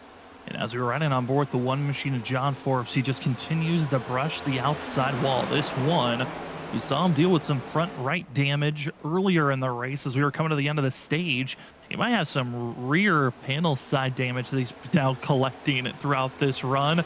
As through the center of 1 and 2 just got a little bit too high. And I think for a lot of these drivers, that outside row, the outside lane, I should say, there's a lot of speed there, as you can see by the one, but there is so much risk of getting into the outside wall or accidentally clipping someone. Is that risk are you willing to give up that risk for a great reward? Has been the major question. And for John here tonight, it really hasn't been rewarded running that third lane at all. I'm shocked he's still going for it. Is Terrian now with a big dash into the outside wall for himself. But you can see that right side damage for the one. It is continuing to grow. Yeah, that has been also, like, not so new, but also one of the things that they've changed with the next gen since its first release on iRacing was cumulative damage. Now, it used to be whenever you smack something, nothing would break unless you hit it hard enough. Well, now the damage kind of builds up over time, so the more and more you scuff that outside wall coming out of a turn or hit it, it will break that car if you do it enough. So John Forbes has got to worry about that, and with that damage on that right rear, I mean, that's something he's got to pay attention to. You can't keep hitting that wall because eventually you're going to break a toe link, and that's going to be at least 3 or 4 minutes. But that's Brian McCann has a moment out of 2, and they're all splitting. He's still wiggling, and now to the inside, and caution is out. Throw away any thoughts of a green flag pit stop. Caution has been thrown. Reset the field. The 8's going to the end of the line. And we will have ourselves less than a 50-lap shootout from here on out, as Brian McCann was doing his best to chase that vehicle and keep it straight, but it just ultimately didn't work out. As see all the playoff contenders around one another, but Richard, it's just in the blink of an eye, everything goes around for the 8. Strategy now, this is going to be everyone pits down, gets fuel, gets tires, and it's going to be an end of the race or into the end. But that was Brian McCann getting contact from Jarrett Talmadge there, actually. Looks like Talmadge got into his left rear bumper there, which kind of got him upset. And Brian McCann just trying to save that car, was chasing it everywhere he could. And just eventually that car was like, said, nope, we're going around. And good job blocking the tires down. Caution does come out. And yeah, this throws everything up in the air. This is looking back, but Brian McCann stuck in a nightmare fuel sandwich as Thomas Green ahead of him, and then Jarrett Talmadge just running right through the 8 machine. Luckily keeps it off the outside wall and trying to keep it off there. Cedric Hunter, small tap and bump. We've seen the small bumps not be the worst thing in the world, but obviously nothing you want to collect here from Charlotte as drivers enter pit road. Everyone going to get service done.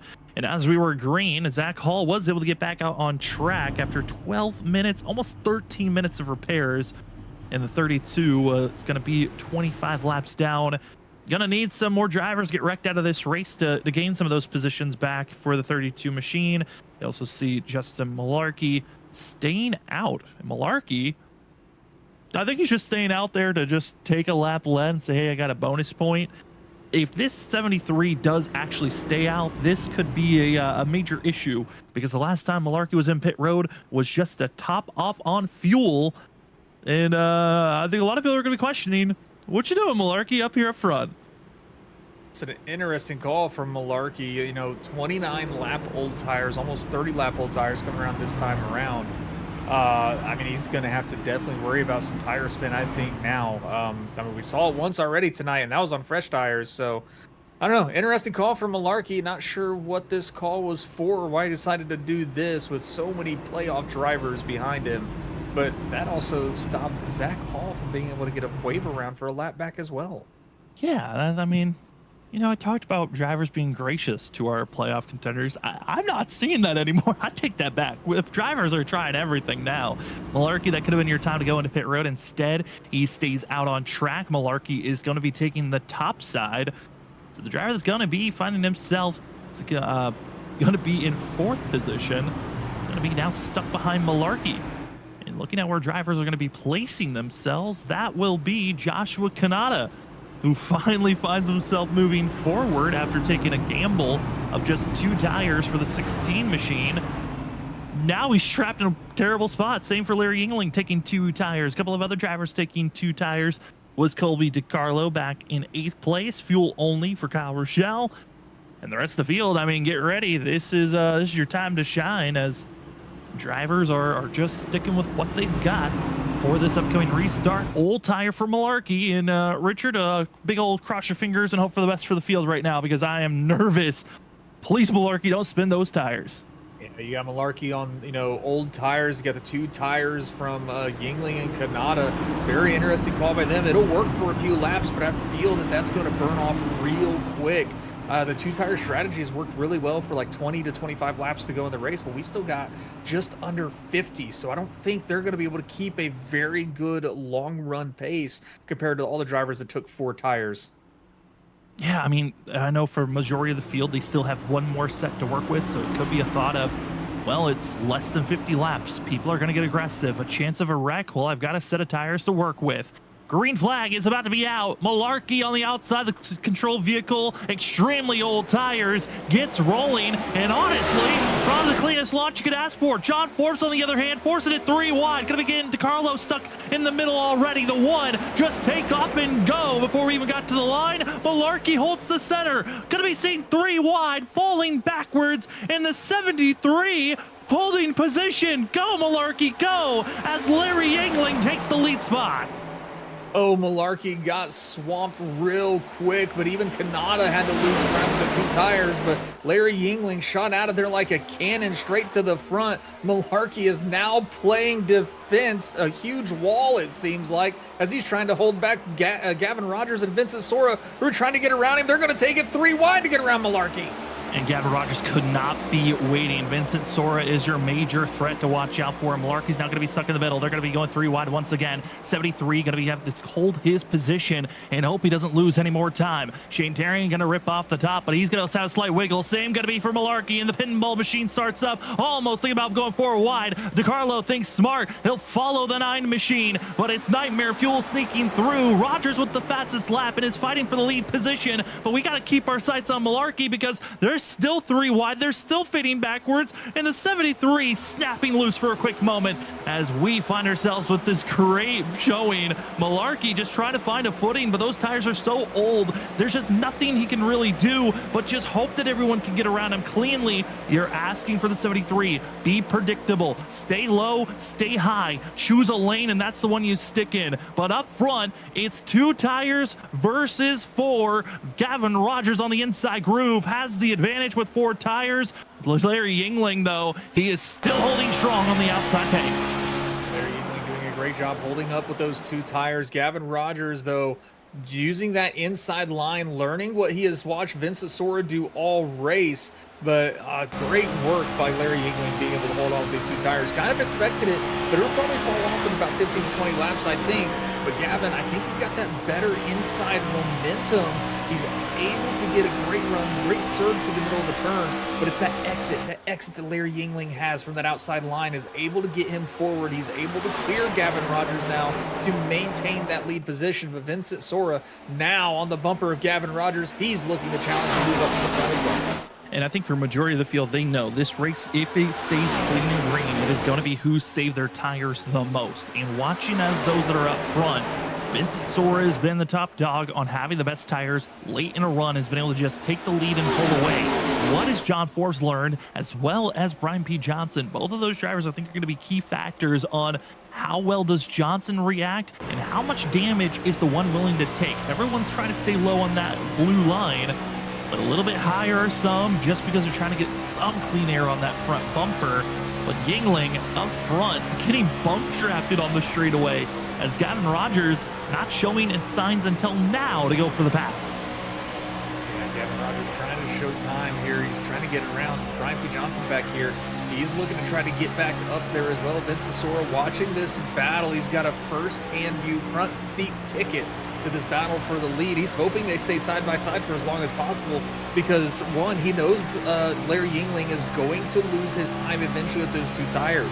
He's wanting Larry Yingling to race side by side with Gavin so Gavin can utilize those tire resource quicker and ruin those tires more than what Vincent Sora's doing. Sora's doing a great job watching this battle from a distance and saving his tires for later in this green flag run. As these front runners continue to battle back and forth, here is your playoff drivers update. Drew Jua finds himself still back in 23rd position. Zach Hall is back out on track, but he is very much 25 laps down and just struggling to keep pace in 22nd position. Cedric Hunter currently running in 15th position with Brian McCann in 14th. Everyone else, though, in our top 11, besides Colby DiCarlo in 8th and Colin Carroll in 10th, playoff contenders that understand in this scenario, less than 40 laps to go, a win can lock you into the round of 8, and you don't have to worry about Iowa next week, a track that is notoriously known for issues to blossom up, and Vincent Sora recognizing he needs to go now, forcing the issue to go 3 wide down into turn number 1. It's Larry Yingling on the outside, Sora in the middle, Gavin Rogers on the inside groove. They continue to stay 3 wide, 3 of the best in the league, 3 that are favorite contenders for the championship, continue to stay 3 wide, almost for a full lap. They continue to stay side by side, recognizing the lead position, the clean air is where you need to be, and it's Vincent Sora having team help by John Force behind him, forcing the 51 to the lead position. Oh man, fantastic work by all 3 of these drivers. An entire lap 3 wide. Vincent Sora, a huge shove from a teammate to the front. That is where teammates definitely help in a race, and that's one downside Gavin Rogers doesn't have. He doesn't have any teammates out there like directly with him, so unfortunate for him, but he started to get a little loose there. He might have used up a little bit more tire than he was hoping for, fighting with Larry Yingling, and now Gavin, from fighting for the lead back to 4th, he's got a lot of ground to make back up. Sora gets through, Force gets through, and Thomas Green, the next Nightmare Fuel driver, trying to figure out how he can sneak his way into the middle and make his way into 3rd position. Other drivers as well trying to see where can they place their footing. It's Colby DiCarlo in the 22. He's now marched his way up into 7th place, but our top 10 all within a second of one another. And you look at the top 10, every single one of them with a chance to battle up front. Jared Talmadge is in the mix. He's back in 10th place. Shane Tarian mingled a little bit further on back, but Vincent Sora leading this race. How well can he just pull away as Colby DiCarlo, a driver that qualified 3rd? This race pace has been inconsistent at times, but he's learned a lot, and now just really sending it into the entry of these corners, and that's where this 22 is really building a lot of speed, but it's the exit where he's losing all that momentum. The exit is really where you can make these passes stick. I mean, you might gain a lot of ground on that inside line, surging it through, but that outside line just has a lot of momentum early in these runs. Now, later in the run, as long as you get that car to stick on the inside line, we've seen it. Vincent Sora, Gavin Rogers, 2 of the best being able to do that.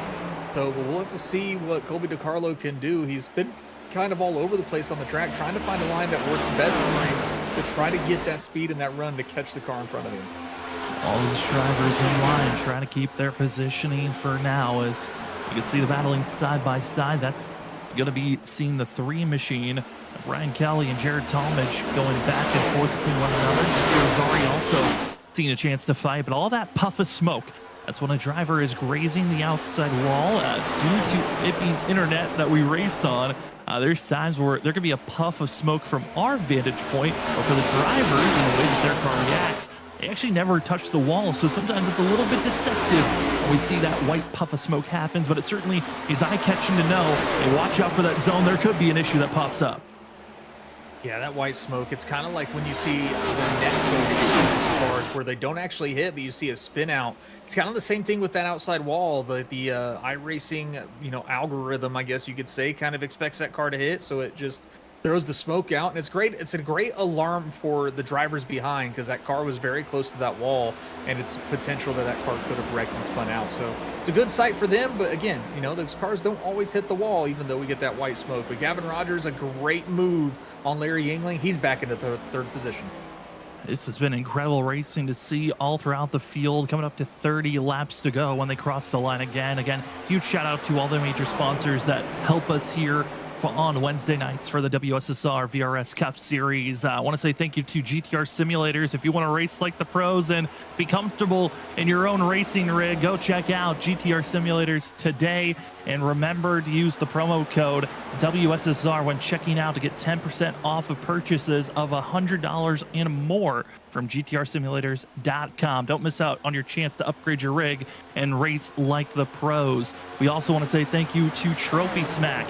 With the Fat Fantasy Football right around the corner and plenty of other fantasy sports and sim racing events going on, maybe you're looking for a trophy as these drivers are giving us a show to watch. Some of these racing moments you might say, hey, I like what I'm seeing. That looks like a perfect screenshot moment. Maybe you want a screenshot, you want to mark that occasion. Go get yourself a wall smack from Trophy Smack and use the promo code WSSR Smack to get 10% off on your Trophy Smack purchase today at trophysmack.com. And if you're wanting racing gear that's printed from a 3D printer, or if you're just wanting your one of a kind pieces, remember to go check out Sim Precision Prints today, a business that is made by Zach Hall and a great company that is giving us our own trophy that is going to be 3D printed for the drivers. We already saw Indianapolis. Vincent Sora got a 3D printed trophy after winning the Crown Jewel event, and whoever wins the Season 11 championship here will also be given a 3D printed championship trophy from Sim Precision Prints. Remember to head over to simprecisionprints.shop and use the promo code WSSR at checkout for 10% off on any orders over $50. Thank you so much to all the amazing sponsors we have. But Richard, I mean, it's coming down to the end of this race. Some drivers are moving forward, some are fading backwards. So we still have over 25 laps to go. Any mistake could be crucial because most of these drivers still have a set of tires waiting in pit road for them. Yeah, I mean, drivers that still have a set of tires left. I mean, it's going to be an interesting call, though, because if a caution does come out as we cross over to 26 laps to go here tonight, I mean, this is the point where a two-tire stop could make a difference if a caution were to come out. But, I mean, is getting two tires and fresh tires more important than track position? I mean, you hate being the leader in that position as well, because if you pit, odds are the rest of the field probably won't. But if you don't pit, odds are majority of the field will. So it kind of puts you in a really precarious situation here. So these drivers up front, they're walking away. Gavin Rogers, Vincent Sora, John Forbes, they are all a second and a half over the rest of the field. So fantastic work from those guys. They want to see this race go green because they've got the speed, they've got the pace, and they've got the tires to keep that gap and stay up front. Yeah, I think it's keeping that pace. That's my question, because this is the first time we're really seeing Vincent Sora take the lead this early on into a run and has gapped himself this far ahead from the majority pack. We've seen drivers that have gapped themselves out and then get ran down after 10 to 15 laps after building that lead.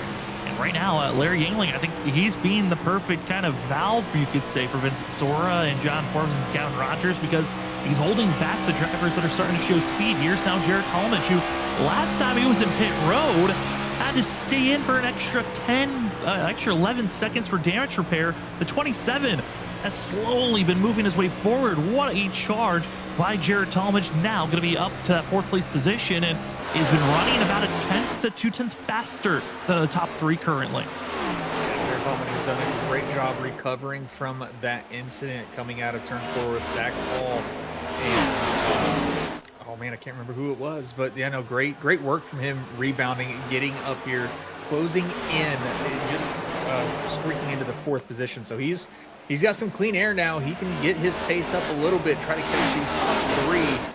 But that gap is going to close up really quick with him this far back and finally around the two-tire stopper of Larry Yingling. Yeah, that wreck that really changed up Zach Hall's perspective on how this race was going to go. He was slowly moving forward, then caught up with the Colby DeCarlo. Little slide and shimmy that sent up the 32 into the outside wall, and Now seeing the field single filed out, recognizing we're getting to those later stages.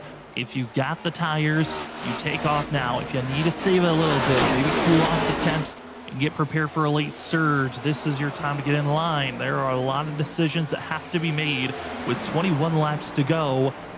The top three are still gapping away from the rest of the field. Jared Talmadge is less than a second away from Gavin Rogers, but it's a second and a half off of Vincent Sora. That last lap still running faster than our leader. Is everyone that's inside of our top four currently are running faster than Sora.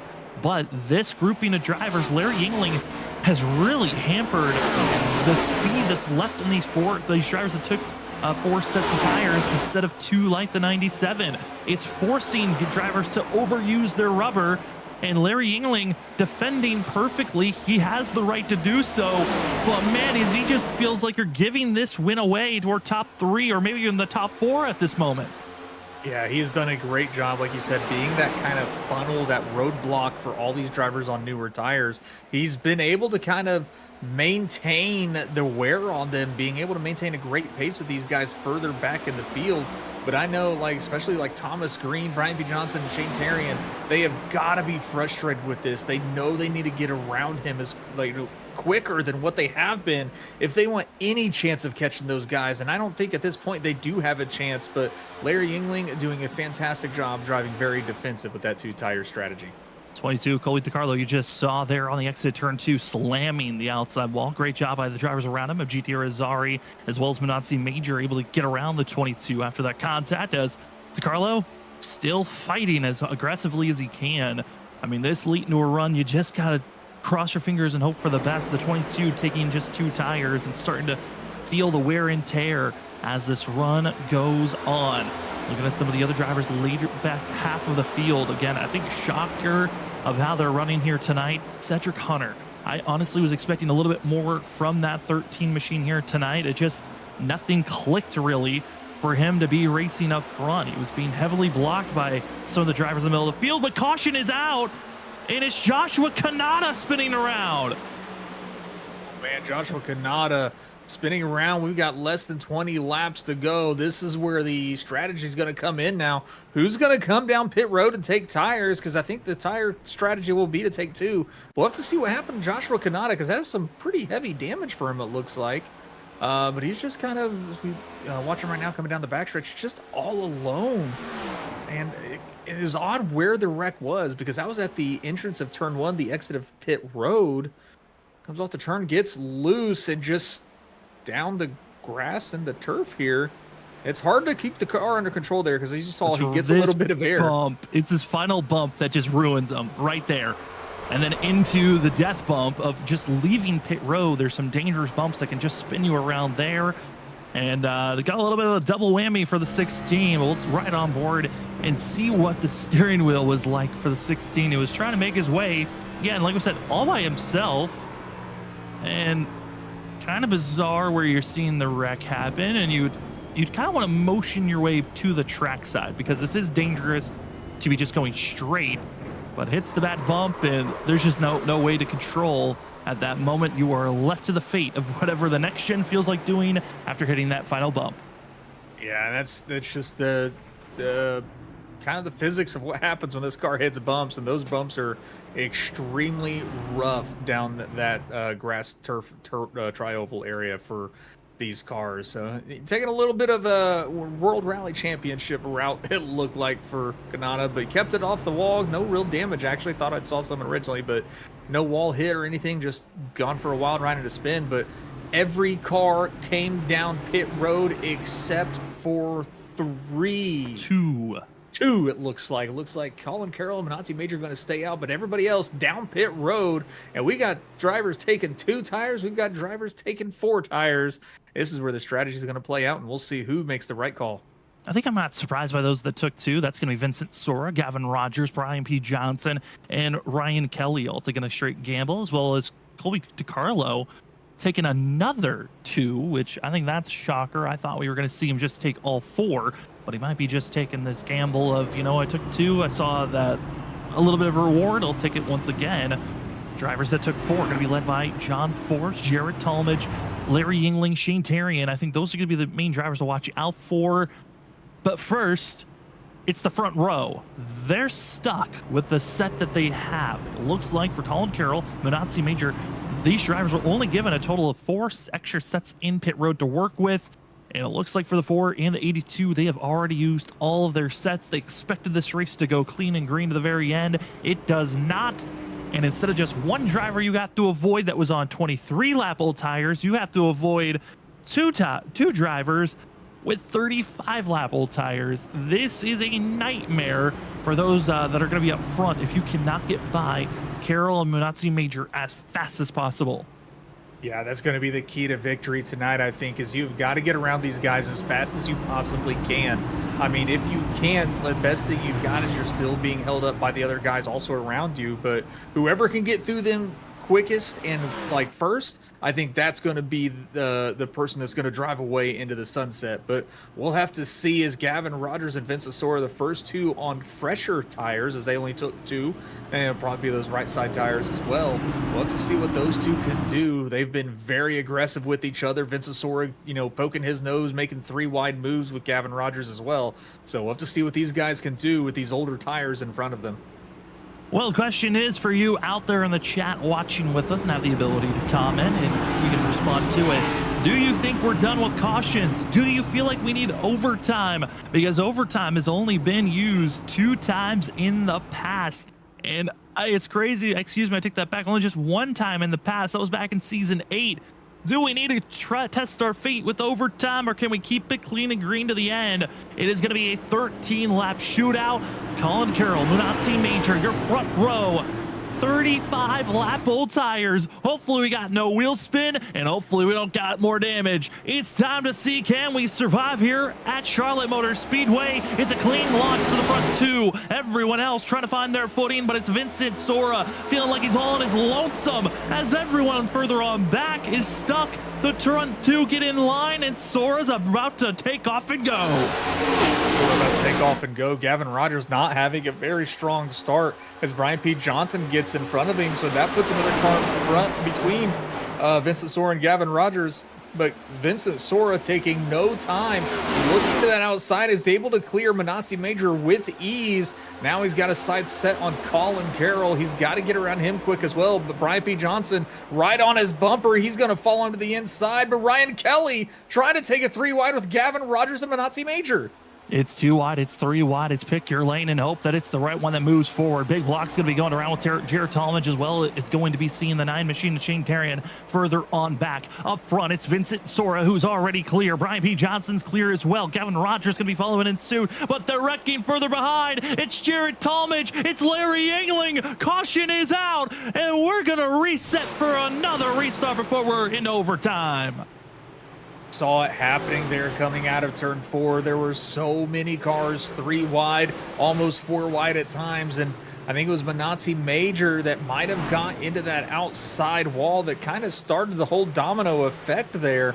But it was just, they all pinched up into that outside wall, and Larry Yingling into the left quarter panel of Jarrett Talmadge and turned him around right in front of everybody. So unfortunate to see, but we're going to re-rack and restart again. Side by side, seeing drivers, it's going to be that pocket of red as Minazzi Major backs off. Yingling slams the wall. Tarian as well joining into the fray. Talmadge goes around, and it's just those 2 that take the brunt of the damage. As we take another look from the aerial view, I mean, Richard, this is that you got to go motion. And with how hard it is to pass, I'm not surprised we saw a quick wreck happen here. Yeah, it could have been. Not surprised to see a quick wreck here, and I'm shocked it wasn't a lot more with how stacked up these cars were, but that is going to be some heavy damage for the 27 as you saw the nose kind of cave in there a little bit. Popped right back out, so I'm curious how that's actually going to affect the car or not, or if it's actually damaged, but huge hit. Unfortunate to see for Talmadge. He had, unfortunate events happen to him earlier in the race. He's been able to get back up, run up here in the top 10, even in the top 5, so he's going to have even more of a tough time as he's cycled back through the field. See that front end damage for Larry Yingling on both ends of the vehicle. And also following into pit road, going to be Jared Talmadge. Zach Hall, who's 24 laps down, not able to get the wave around anymore because Joshua Kanata is going to be getting your lucky dog here in the 16. We'll get back onto the lead lap, but major front end damage for Larry Yingling, another playoff contender caught up in a mess. Again, start of the night, Drew Jua got loose off the exit of turn 4, threw the front end right into the outside wall, got required damage where his night was done before the stage break was even over, and he was running in the top 4 when that happened. Zach Hall gets caught up in a wreck earlier, a little bit after that, racing with DeCarlo as well as Jarrett Talmadge. He had to stay in pit road for almost 12 minutes to get damage repairs done for himself. Now we got Larry Yingling, Jarrett Talmadge. They're getting caught up in wrecks. And now that's 4 drivers that are in our playoffs that are now 20th or worse. And I look at Cedric Hunter and Brian McCann. I mean, at one moment I was saying, Richard, they might be in the biggest trouble. They're being rewarded greatly with other drivers having issues. Yeah, they definitely are. I mean, these other drivers, playoff drivers, having issues. I mean, it's definitely helping those that have not had a great day. They've still been on track, just trying to make some spots up where they can, and these wrecks have really been helping them with these other playoff drivers. So some great work, especially Cedric Hunter. This is something he wants to see, being so close to that cutoff line. He wants to see these playoff drivers fall further back. You know, he still has some time to make his way up through the field, but that's extra points and extra spots he's gaining to move himself up into a comfortable position going into Iowa. Iowa next week. That is our next destination for the WSSR. As well, next week, it's an Iowa week, as the Trinity Racing League that we cover on Monday nights as well will be finding themselves at Iowa. So if you want to see great racing action at Iowa, the Xfinity car, we got you covered on Monday nights. And if you want to see the next gens and continued coverage of the WSSR VRS Cup Series playoff racing action on who's in, who's out to the Elite 8, got to find out next week at Iowa, as that will be 180 laps they will be running on the old configuration here for WSSR VRS. So you will not see that extra concrete slabs that and asphalt slabs that are on Iowa now with the new current update. We'll see what the old, very bumpy course has for these drivers on Wednesday nights. Up front, it's still 2 tires going to be leading the front row. That's Vincent Sora, Ryan P. Johnson. Now on the outside, going to be Colin Carroll on extremely old tires, 41 old lap old tires. Then 2 tires for Kevin Rogers and Colby DeCarlo. Everyone else from 7 on back, it's 4 tires and go. How well can they move forward? It's time to see. Munatsi Major in 7 to take that back is on those extremely old tires as well. But here we go. It is time to see who can survive the end of Charlotte, or do we need overtime to finish the score? Into the restart zone, we're green. A little bit of a stack up on the outside as Munatsi Major not able to take off and go, but Vincent Sora is gone. Johnson trying to hold steady as Colin Carroll on the outside, just watching the drivers muscle their way forward.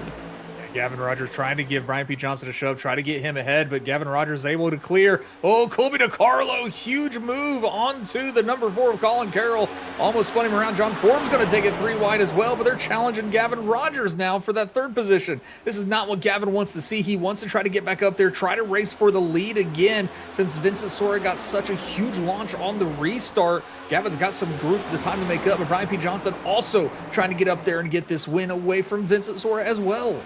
And watching the drivers from that last long green flag run when it was 2 tires versus 4, we saw 4 tires ultimately took advantage when we went into a longer green flag run. An initial 2-lap stint, 2 tires worked out. John Forbes needs this race to stay clean and green to utilize this set of tires to have a chance to fight for the win. Shane Terrian back in 7th, also a driver that wants to fight, but he was just caught up in that last wreck with Larry Yingling and Jarrett Talmadge. How much damage does the 9 have? The 1's been collecting damage, or is it just left to our top 3 that are trying to putter away from the rest of the field? Vincent Sora, John Forbes, as well as Gavin Rogers. Who's got the best run of the short stint? We've seen Sora. This has been his weakness of his own game. He's stated it time after time, but both into the wall. It's the 51 and the 28. Here we go, Richard. It's 4 laps to go at Charlotte. 4 laps to go. We got cars spinning on the infield there in the grass. Colby DeCarlo spins back up on the track. We could see a caution with this heavy damage. He's going to tow, but we're going to stay green flag racing for these drivers as Gavin Rogers trying to look below Brian P. Johnson. And there was almost a caution if there was another vehicle heading in his direction with no oncoming traffic. No caution is thrown. Brian P. Johnson, though, up into the outside wall, almost clobbers it, has to give up all his momentum. And now it's Gavin Rogers able to slot his way into second place. John Forbes, 3 laps to go. The one starting to find that pace underneath them as he takes off and is trying to run down our top driver, Vincent Sora. But if you look at the fastest laps that these drivers have been putting down, Sora is the quickest, but overtime's calling our name. It's the 22 of DiCarlo. Caution is thrown. Oh, the 22 Colby DiCarlo spins across GT Irizarry's nose on the backstretch, and that'll bring us to caution. That'll put us into overtime. Oh, it's going to be an interesting finish to this race as we go into overtime here in WSSR. Drivers going for all the margin. Here's what didn't bring out the caution. This was the wreck that could have, as hard contact into the barrels was the 4 machine, but then took the tow and left the 22 in the 14. We're going to be the drivers that bring out the yellow flag just a lap after this. And it's GT Irizarry trying to find a way to get by the 22 of DiCarlo that's just fading backwards. The tires just aren't there for the 22 who's been struggling, but it's the backstretch contact. And I mean, Richard, it's kind of a judgment call for the 14 and for the 22. Over the radio, 14's taking the fact and apologizing that it was at his fault. Looked like taking side drafting a little bit too aggressively. That sends DiCarlo around. Yeah, trying to get up there, get that air off DiCarlo's rear spoiler. He just kept drifting up the track into the left rear quarter panel of the 22. But great work by everybody behind them with DiCarlo spinning back up onto the track. They were able to take avoiding action there to be able to not hit him. So not really any damage by any of the drivers from this caution. Yeah, I mean, it was something where luckily no one else grabbing that caution, as we'll take another look at it from an outside point of view this go around. That way we can see what's happening. But you know, the drivers up front, they can't come into pit road. There's no more tire sets for them to grab, but this caution does bring us into overtime. You see the 14 just gradually go higher and higher and higher, and then hook the 22 around. Luckily, no one else going to be collecting this one. A nice little spin. But for DiCarlo, those tires are now toast, and they were already on the poor side before that spin. But we are now officially in overtime, ladies and gentlemen. We have ourselves our first attempt of 3 if needed. And Richard, I mean, up front, this seems to be a complete race now in hand of Vincent Sora. This is all on him. A bad restart, he gives other drivers a chance. If he gets a good restart, he's the only one that can really throw this race away. I mean, yes, a good restart is definitely going to secure this win for him, you know, pretty much hook, line, and sinker. If Gavin, though, if he can get a perfect restart alongside Vincent Sora and maintain that side-by-side racing with him, I think Gavin could have an extremely good chance to make this pass before they exit a turn, and this will give Gavin Rogers a chance to win as well. But Gavin has got to pay attention where Vincent Sora fires off and be right there and ready so he can get a good launch with him as well. Well, the field is stacking up. If you've never seen an overtime attempt before, well, it is quite simple. It is going to be a green-white checker, otherwise known as a 2-lap to go window. When we go green, if we keep ourselves green and we finish that first lap without a caution flag coming out, we will race it to the end. But if a caution flag comes out under that first lap, then we will send ourselves into our second overtime attempt. And similar rules in the second overtime attempt, but curious if we can bring up the weather for these drivers, because the weather we've been talking about of how it was raising earlier on in the race. It got up to around 95 at one moment. It is now fallen out at 87. There's a little bit of extra grip. These drivers know that they've got a chance here to be a little bit more aggressive than maybe they were in the past. We'll see how that aggression either backfires or can they keep it clean and green for this first overtime attempt. Thank you so much to those that are watching with us. Chat who you think is going to win here tonight. Is it Sora? Is it Rogers? Can Johnson be the stealer of the show? Or can last season's champion of John Forbes mount his surge to be a back-to-back champion? Here we go, ladies and gentlemen. Pace car into pit road. We're just waiting for the restart zone. Overtime attempt number 1 for race 1 of round of 12 is back underway. As wheel spin for Rogers into Johnson. Oh, wheel spin for the 22 of DeCarlo. It's just chaos as the green flag quickly back to yellow. Welcome to overtime attempt number 2. And what in the world, Richard? That was not the restart anyone wanted. That is definitely not the restart anybody wanted. A terrible restart for Gavin Rogers. Getting some wheel spin, it looked like maybe a little bit of contact from John Forbes. We got to watch the replay there, but very unfortunate for Gavin Rogers. Then Colby DeCarlo spinning all the way around as well, bringing out the caution. So keep it on this high view. See the drivers take off, and yeah, I mean, for John Forbes, as DeCarlo goes high. Luckily for Johnson as well as Rogers, they didn't spin out a lot, but that obviously the contact not wanted as Rogers collects a little bit more into Brad Delph. But frustration mounting for a lot of drivers. And what for John Forbes, he's getting a countdown from his teammate Vincent Sora, who's the control vehicle. And Forbes is notoriously known when it goes green, he's going forward. If there's a driver there or not, he's taking off.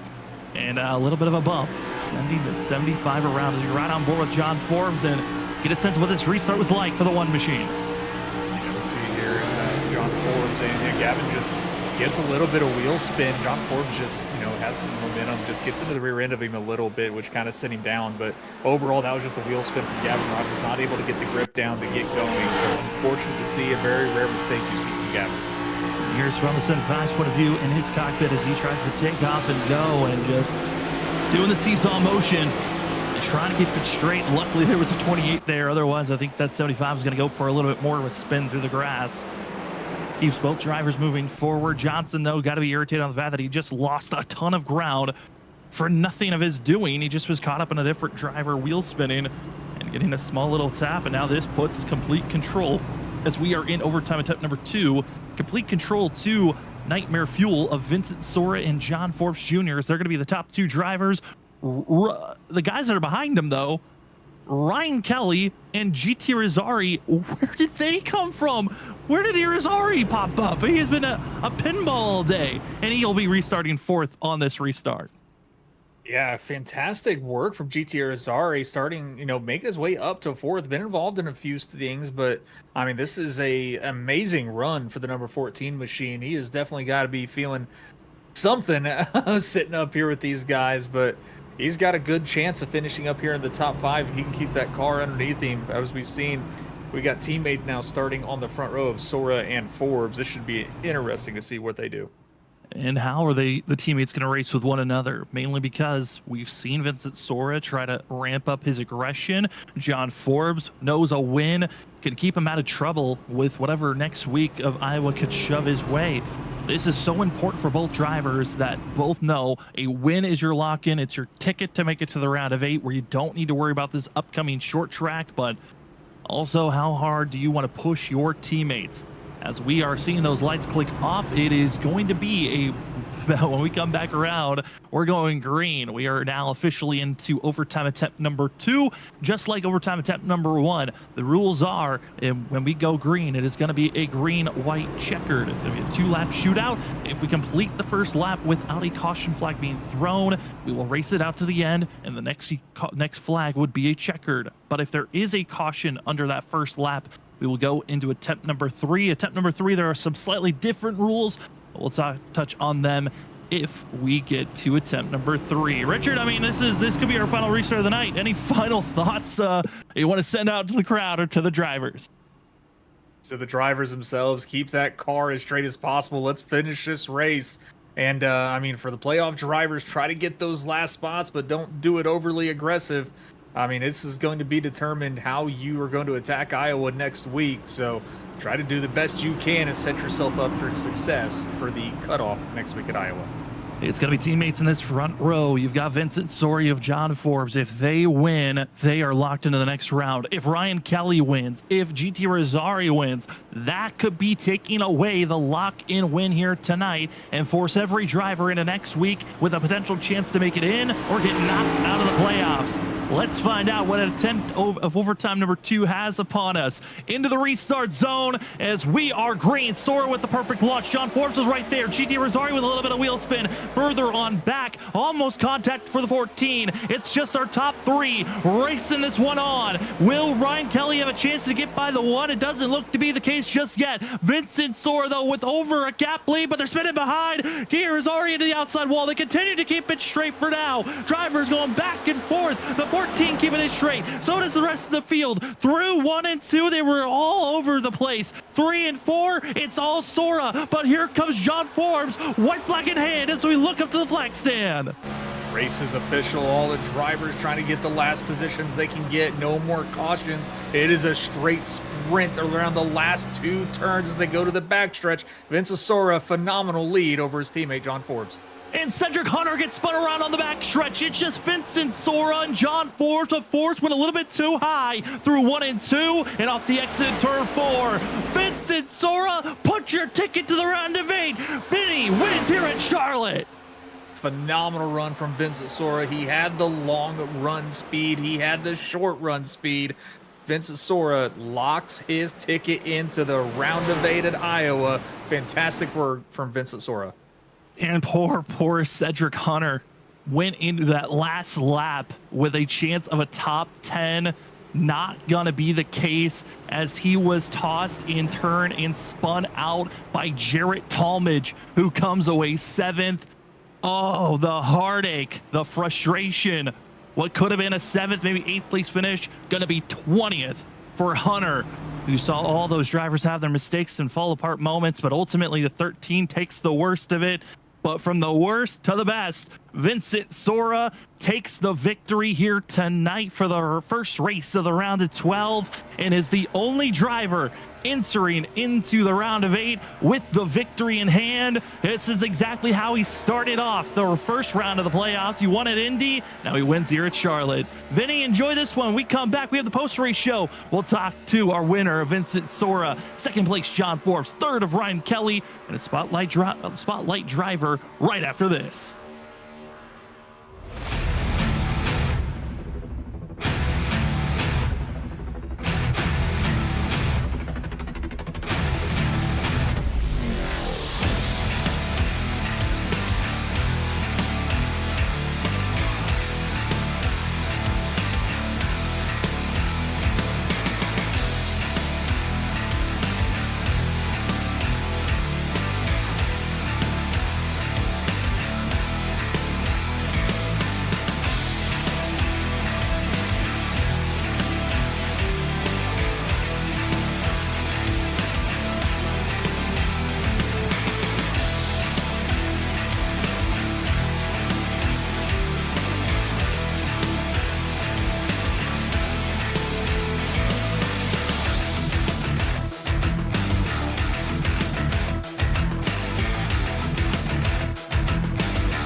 Welcome back, ladies and gentlemen, to the post-race show on Freaky Fast Broadcasting for the WSSR VRS Cup Series. Season 11 playoff racing action just continues to ramp up the drama, but at the end of the day, the winner of the first race of the last round is the winner of the first race for the second round as we bring in the 51 of Vincent Sora. Vinny, we weren't able to give you your moment for winning at Indianapolis, but you get it done once again, winning the first race of a round. How does it feel knowing you're locked in and there's no worry of Iowa next week?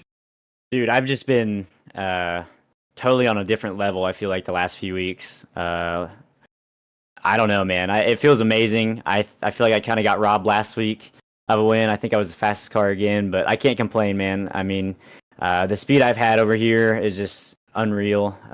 Indy was probably the coolest win of my career here on iRacing, and one that I wanted for the last 5 years. So that was awesome.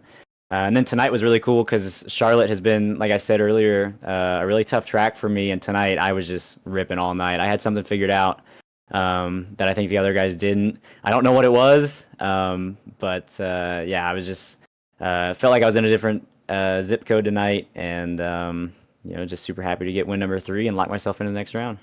Yeah, congratulations, Vinny. A fantastic win, and your car looked like it was on rails basically all night. You would fall back a little bit, but you just had something figured out, like you said, that had that long run pace that nobody else could. I mean, did you going back with the 2-tire strategy earlier? Was it mainly just because that's what typically works with these cars, or was track position way more important than 4 tires? Yeah, I mean, I didn't know. I just knew that I had lost races from not taking 2 tires in a scenario like that. And track position was going to be super important, and I didn't want to get stuck in a spot where I was just out of luck. I got kind of worried because I was the only one on my team to end up taking 2 tires.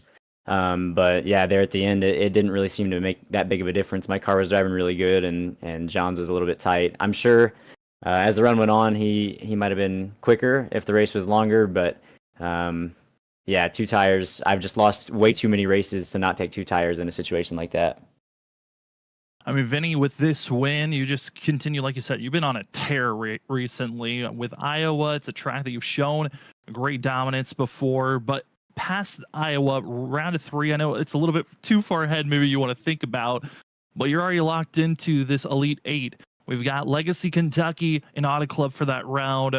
Are you feeling confident that you can continue on with this momentum for these next couple of weeks to set you up to make that final championship round? Yeah, I mean, I feel really good. It's super nice having the cushion in the win next week. I can kind of do what I did at Chicagoland and just experiment and make moves that I wouldn't if I was in a points situation. Iowa's been a good track to me in the past. I haven't ran on the new repaved configuration, so I'm interested to see how that will go. And then yeah, next round, Old Kentucky and then Auto Club. Kentucky is a track that I've had good speed at before, and Auto Club the same. I don't think I've had the results at either of them that I would have wanted, but I don't know, with the momentum I have and just the confidence, I feel like I can win pretty much anywhere right now. So the goal is definitely making it to that final round, and I've got 2 tracks that I have a great history at then, and hopefully another trophy coming my way. Well, we can't wait to see how you perform in these upcoming weeks, Vinny. Congratulations on your win here tonight. And before we let you go, the floor is now yours for any other shout-outs. Yeah, definitely just everybody who showed up tonight. We're still having pretty good car counts here at the end of the season, so we appreciate everyone coming out and racing every Wednesday. Shout out to my teammates. John had a good run tonight, and Tom and Jarrett would have had good runs, but I think they had some misfortune there at the end. So hopefully they can get the finish that they're looking for next week. Shout out to you guys for broadcasting, and then all of our sponsors over here that make it possible.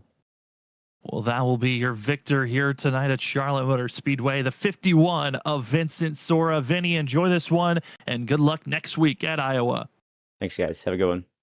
As we move from victory lane, we go down into second place to talk to the one machine of John Forbes, who did everything possible there to try to get the victory, but will line up second. John, I mean, you looked quick here tonight.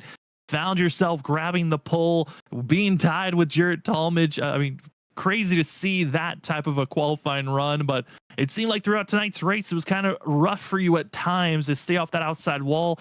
How was it for you personally, though, coming there at second? Yeah, it was a really fun night. Start with the pole, so that was awesome. I've had a few rough weeks of qualifying, starting the back and everything. So to finally get a good start, get that bonus point for the pole, lead some laps early was really fun. And I didn't know how it was going to be. I didn't know if it was going to be like last week where you have the lead and you get loose, or if you're just going to drive away with it. And unfortunately for me, it was not the position to be in. You started to get pretty loose after 20, 30 laps. But throughout the night, just kind of got put in some wrong spots. Went to the bottom a few times and just really got freight trainer on the outside. But I knew it would make our way back up, and luckily we got a long run there at the end. And I was really hoping it was going to go long because I knew from experience from the first couple runs that being the leader, it's not really the spot you want to be. But I knew Vinny was definitely the class act tonight, and he was going to be hard to beat. But if I was going to have a shot, it was going to be that last run going long. But unfortunately, we got a caution. But got through all the melee and stuff for the rest of the race. So super happy to get out of here with a P2. I mean, we're not locked in by any means next week, but we're looking way better than we were last round. So just nothing to complain about tonight. Awesome win for Vinny, and to get second here tonight is pretty awesome too. Yeah, fantastic work tonight, John. I mean, you had a rough first round of the playoffs. Not very good race for you at Indy, and the other race could have been a lot better as well. What was your feelings coming into this, knowing this could be another round that you could easily have lost and been maybe potentially knocked out? Yeah, I really just didn't put too much pressure on myself, and I'm really thinking about my moves before I make them because I know I came in with a 14-point buffer, so that's way better than last week with 3 points. So just having that advantage coming in, I knew I didn't have to do anything too crazy tonight. So really just the motto tonight was just a clean, safe run, not do anything too drastic. That's kind of what we did. We just methodically moved through the field, and the track kind of worked for that strategy. It seemed like the guys who really pushed early would start to fall back. And me and Vinny just really had this figured out. We made some pretty cool moves, 3 wide, pushing through the middle to get the 1-2 there on that long run. So just super happy with how it worked out. And we didn't have to do anything, like I said, too crazy tonight. So now we're going to go into Iowa with a pretty nice advantage where that track's going to be pretty crazy as well. I know it gets pretty loose and stuff like that. So it's going to be another super fun week. But I mean, for me and Vinny especially, we don't have too much pressure on us. I mean, I know, John, championship is the ultimate goal for this season, and to go back to back and to be the 4th driver to do so. What are your thoughts on going into Iowa next week? We were kind of talking about up in the booth on the fact that Iowa, Richmond, they have some similarities at time, but also they're very different in other parts of the course. But what do you feel like your goal heading into next week is on knowledge trying to gain in future races? Yeah, I think a lot of the aspects from Iowa will carry over to Richmond. And the last time I raced at Richmond was a couple seasons ago for WSSR, and I remember I qualified early, got sent to the back, and just couldn't go anywhere from there. So I'm hoping that this new tire model, aero package, and everything has really changed that around, and it seems like it has with just how loose the cars get and stuff. You really have to drive them now. So I think rear tire wear is gonna be very important. So next week is definitely going to be when we have to be consistent and have just a nice solid run, but even less pressure than this week. I think we're going to be looking at a pretty good advantage, so we can really just go out there and just learn the best we can. Well, John, we can't wait to see how much you learn into next week's race at Iowa. But before we let you go, the floor is now yours for any other shout-outs.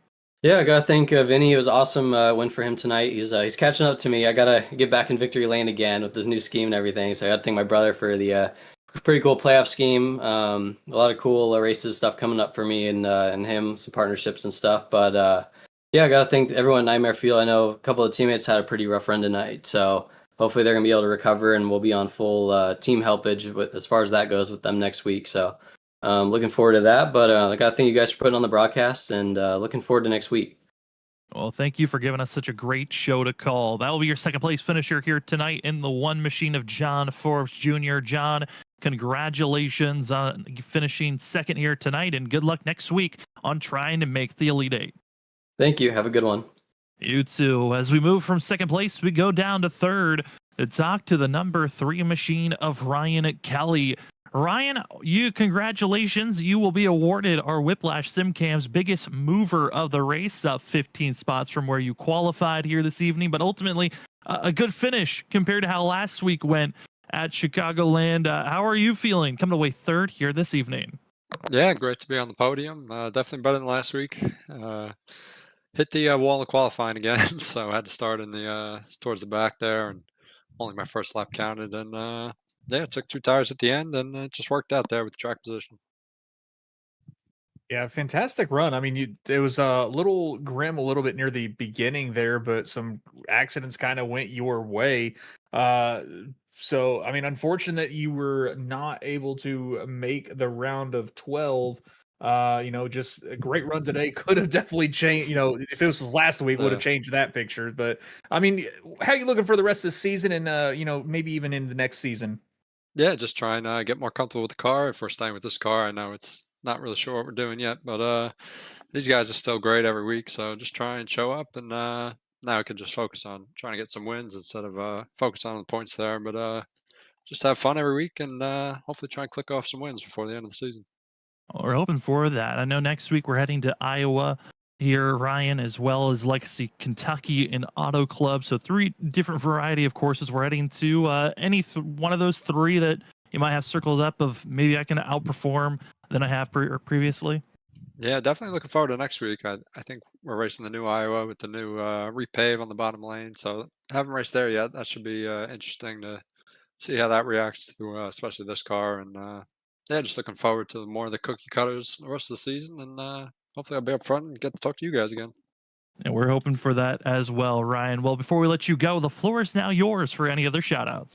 Yeah, just my teammates tonight, Larry and Brian, and now all the league sponsors and you guys for putting on the show. And I had some family watching too. So shout out to them. Well, that'll be your third place finisher here tonight in the 3 machine, and as well, again, your Whiplash SimCam's biggest mover of the day given to Ryan Kelly. Ryan, congratulations on this finish here tonight, and good luck next week at Iowa. Thanks, guys. Appreciate it. As we go down to 6th position, we get to talk to a driver who ultimately I was hoping for big things. I was praising the fact that he's been running well since the new update on this vehicle, and he comes away 6th here tonight. Kyle Rochelle with us. Kyle, how are you feeling? And I want to apologize. That time that you kind of spun out in 3 and 4, I might have commentator cursed you there. I was just praising you, but I'm happy to see that you rebounded up to 6th. Yeah, honestly, we were struggling all night. I thought I was fast in the beginning and then somehow burned the right front off real quick and fell back to like 18th, 19th in stage 1. And right after that, we put new tires on. I felt better and just trying to get around, guys. Man, you get so tight on the bottom there, and yeah, we just got loose and turned it around there. But we fought hard all night. Fought really hard. Somehow came away with a P6 there. Yeah, well raced. You definitely fought hard all night, especially after that spin and the commentator curse from Sam. It was wild, literally watching that and being in the booth at the exact moment. So, but I mean, a fantastic run for you tonight, Kyle.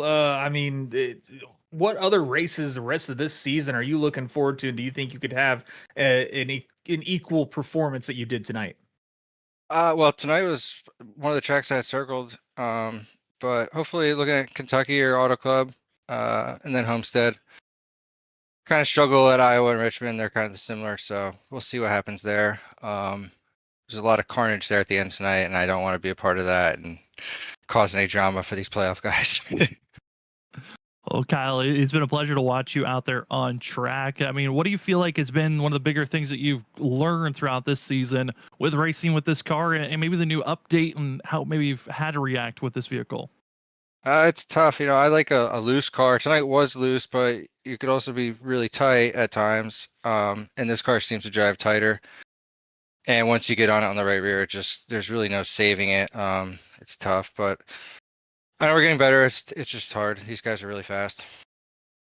Well, Kyle, it was impressive to see you running up front. It's been great to see you up front. Congratulations on this top 10 finish. And before we let you go, the floor is now yours for any other shout outs. I just want to thank you guys for bringing me on here. I appreciate it. Hopefully we can put another top 5 or put a top 5 together next week. I can't wait for it. That's going to be Kyle Rochelle coming away with a 6th place finish here tonight. Congratulations on that top 10 finish. Enjoy it and good luck next week at Iowa. All right, guys. Thank you. As that will finish off our interviews here tonight. Certainly a wild batch of ups and downs, but I know in the chat people were curious about a late race incident. I'm curious if we can go up to a blimp cam so we can see this from above on how these drivers raced against one another. This situation between Jarrett Talmadge, Cedric Hunter little bit of controversy going around between one another. Who went low? Who went up? And Contact racing for 7th place. Richard, I mean, drivers are going for everything, but this Contact it's going to be on the next lap where we see drivers attempting it all, but the 13 getting wiped around. Yeah, impressive work by both of them right there also, though, getting around the incident there where the drivers got up into the wall and kind of some major checkups. But, I mean, both of these drivers are still trying to make sure they have a safe race in Iowa at this moment, you know, trying to make sure that they're going to be comfortable going into Iowa, being the cutoff race, and Cedric Hunter being one of those major ones that needed a lot of these points. But just coming off the turn, I mean, I don't know, Cedric Hunter, it didn't look like he went all the way up the track. Maybe Talmadge was expecting him to go further up, but I mean, unfortunate for Cedric Hunter, who had, you know, not the greatest showing tonight. He was kind of just riding around near the middle of the field all race, was just kind of waiting for his moments and waiting for other people to just kind of drop out or wreck and just was trying to have just a calm day, it seemed like. But yeah, just Talmadge, I mean, it doesn't look like anything majorly egregious at all, but just kind of a racing deal from that perspective. Yeah, I mean, drivers trying to go for the same real estate and it just wasn't there. It's a frustrating moment in time to watch for Cedric, who just been trying to survive the night, and it was the final half of the track, last lap, where it all went from a potential 7th place finish to a 20th place finish. As we take a look at our unofficial results of this evening's race, the only driver that knows he's good and secure is going to be the 51 of Vincent Sora. He has punched his ticket to the round of 8 Iowa. He can wreck out immediately, and he is still locked in to the next round. Other drivers, they're happy to have good finishes. John Forth Jr. comes away with 2nd year this evening. We're going to be seeing Ryan Kelly coming away 3rd. Shane Terrian up to 4th. He's had another good top 5 finish with 2 weeks in a row. Then in 5th, it's Brian McCann in 8th. Kyle Rochelle coming away 6th, 7th. Jared Talmadge, where we saw that incident, again, just going back and forth against one another. They'll take 7th, 8th. Justin Malarkey just keeping his nose out of trouble in the 73, gets another top 10. GTR is already similar fact of keeping that nose out of trouble. Brad Delp, the ups, the downs, the frustrations, the wars that have happened between drivers. I think will be appreciative on the fact that he finally got a top 10 finish, and he'll take that for the 72. But Richard, we look through the rest of the field. There's a lot of playoff contenders that were not listed there in the top 10. Yeah, one of those, Gavin Rogers, fell back to 11th. He kind of got involved into a little tire spin on the restart of himself. He kind of just messed up himself there, got shuffled out of line, and then he got kind of held up behind another incident that happened out of turn 2, where a whole bunch of cars got into the wall and just slowed down. He got in the rear end of one of them and just lost his momentum. He couldn't get back up there. So unfortunate to see for Gavin Rogers, who made his way back from the back all the way up to even 2nd place. Some other ones, Larry Yingling, Brian P. Johnson, they fell back to the 14th and 15th position. And then you have Cedric Hunter, who got spun on that last lap on the backstretch, fall back all the way to 20th. Zach Hall involved in a massive wreck on the front stretch. He's back in 22nd. And Drew Jua just kind of getting loose out of turn 4 early in the race and smacking the outside wall, getting too much damage that his pit crew could not repair. So a lot of bad times for a lot of these playoff drivers. So it's going to be interesting to see how these points shake up going into Iowa next week. Yeah, and points have just been updated unofficially. Currently at this time, it's Larry Yingling who's going to be that first driver on the cut line. He's got a 4-point advantage over Brian P. Johnson, who's going to be hoping for the best of trying to recover. Zach Hall's going to be even deeper back, and it's just, I think for a lot of drivers, Iowa, they don't want that short track to be your money race to try to point your way into the next round, but that's where majority of the field's at. You got to keep your nose out of trouble and hope that you make it forward. Well, we're going to hear a lot of Iowa next week as we've got ourselves Iowa Week. Both leagues going to be running the same track as we have our Trinity Racing League and the Xfinity car on Monday nights. And then we're right back here with WSSR VRS Cup Series playoff racing action at Iowa as well. You know, Richard, sometimes leagues have their tracks line up. It's fun at times. I'm pretty sure I'm going to get burnt out of Iowa real quick after watching Xfinity and Next Gens. Yeah, Iowa's going to be an interesting race to watch, and especially to call next week up here in the booth. I mean, the only thing we can hope for is that it is an exciting and a clean race for these guys. But I mean, there's a lot of unknowns with this, especially with how bumpy that track is. That surface is extremely bumpy, and again, these next-gen cars do not like a bumpy surface, so they're very hard to control. So it's going to be a very interesting race to watch, especially as a cutoff race. There's a lot of people that are going to be hoping for a very good race and some luck to go their way. A lot of luck, but we know one thing. One driver is locked in. Vincent Sora wins here tonight for the first race of the round of 12. Congratulations to that 51 team. But for us up at the booth, we want to say thank you for joining with us. For myself, Sam Dyer, for Richard Wolsifer, and as well Robert Moyer Jr., who runs production in the background, and everyone else from Freaky Fast Broadcasting, thank you for spending your Wednesday night with us, watching the WSSR VRS Cup Series. We got more great racing action throughout the week. Cannot wait for next week when we get to see these drivers finish off the round of 12. Who moves on to the Elite 8? We'll have to find out at the end of next week's race. But if you cannot wait until then for Iowa Racing, well, we got you covered Monday night. We've got the Trinity Racing League as they head to Iowa in the next gens. We've had 3 different pole sitters after 3 races, 3 different winners. Can the streak continue? You'll have to see Monday night for our next Freaky Fast broadcast.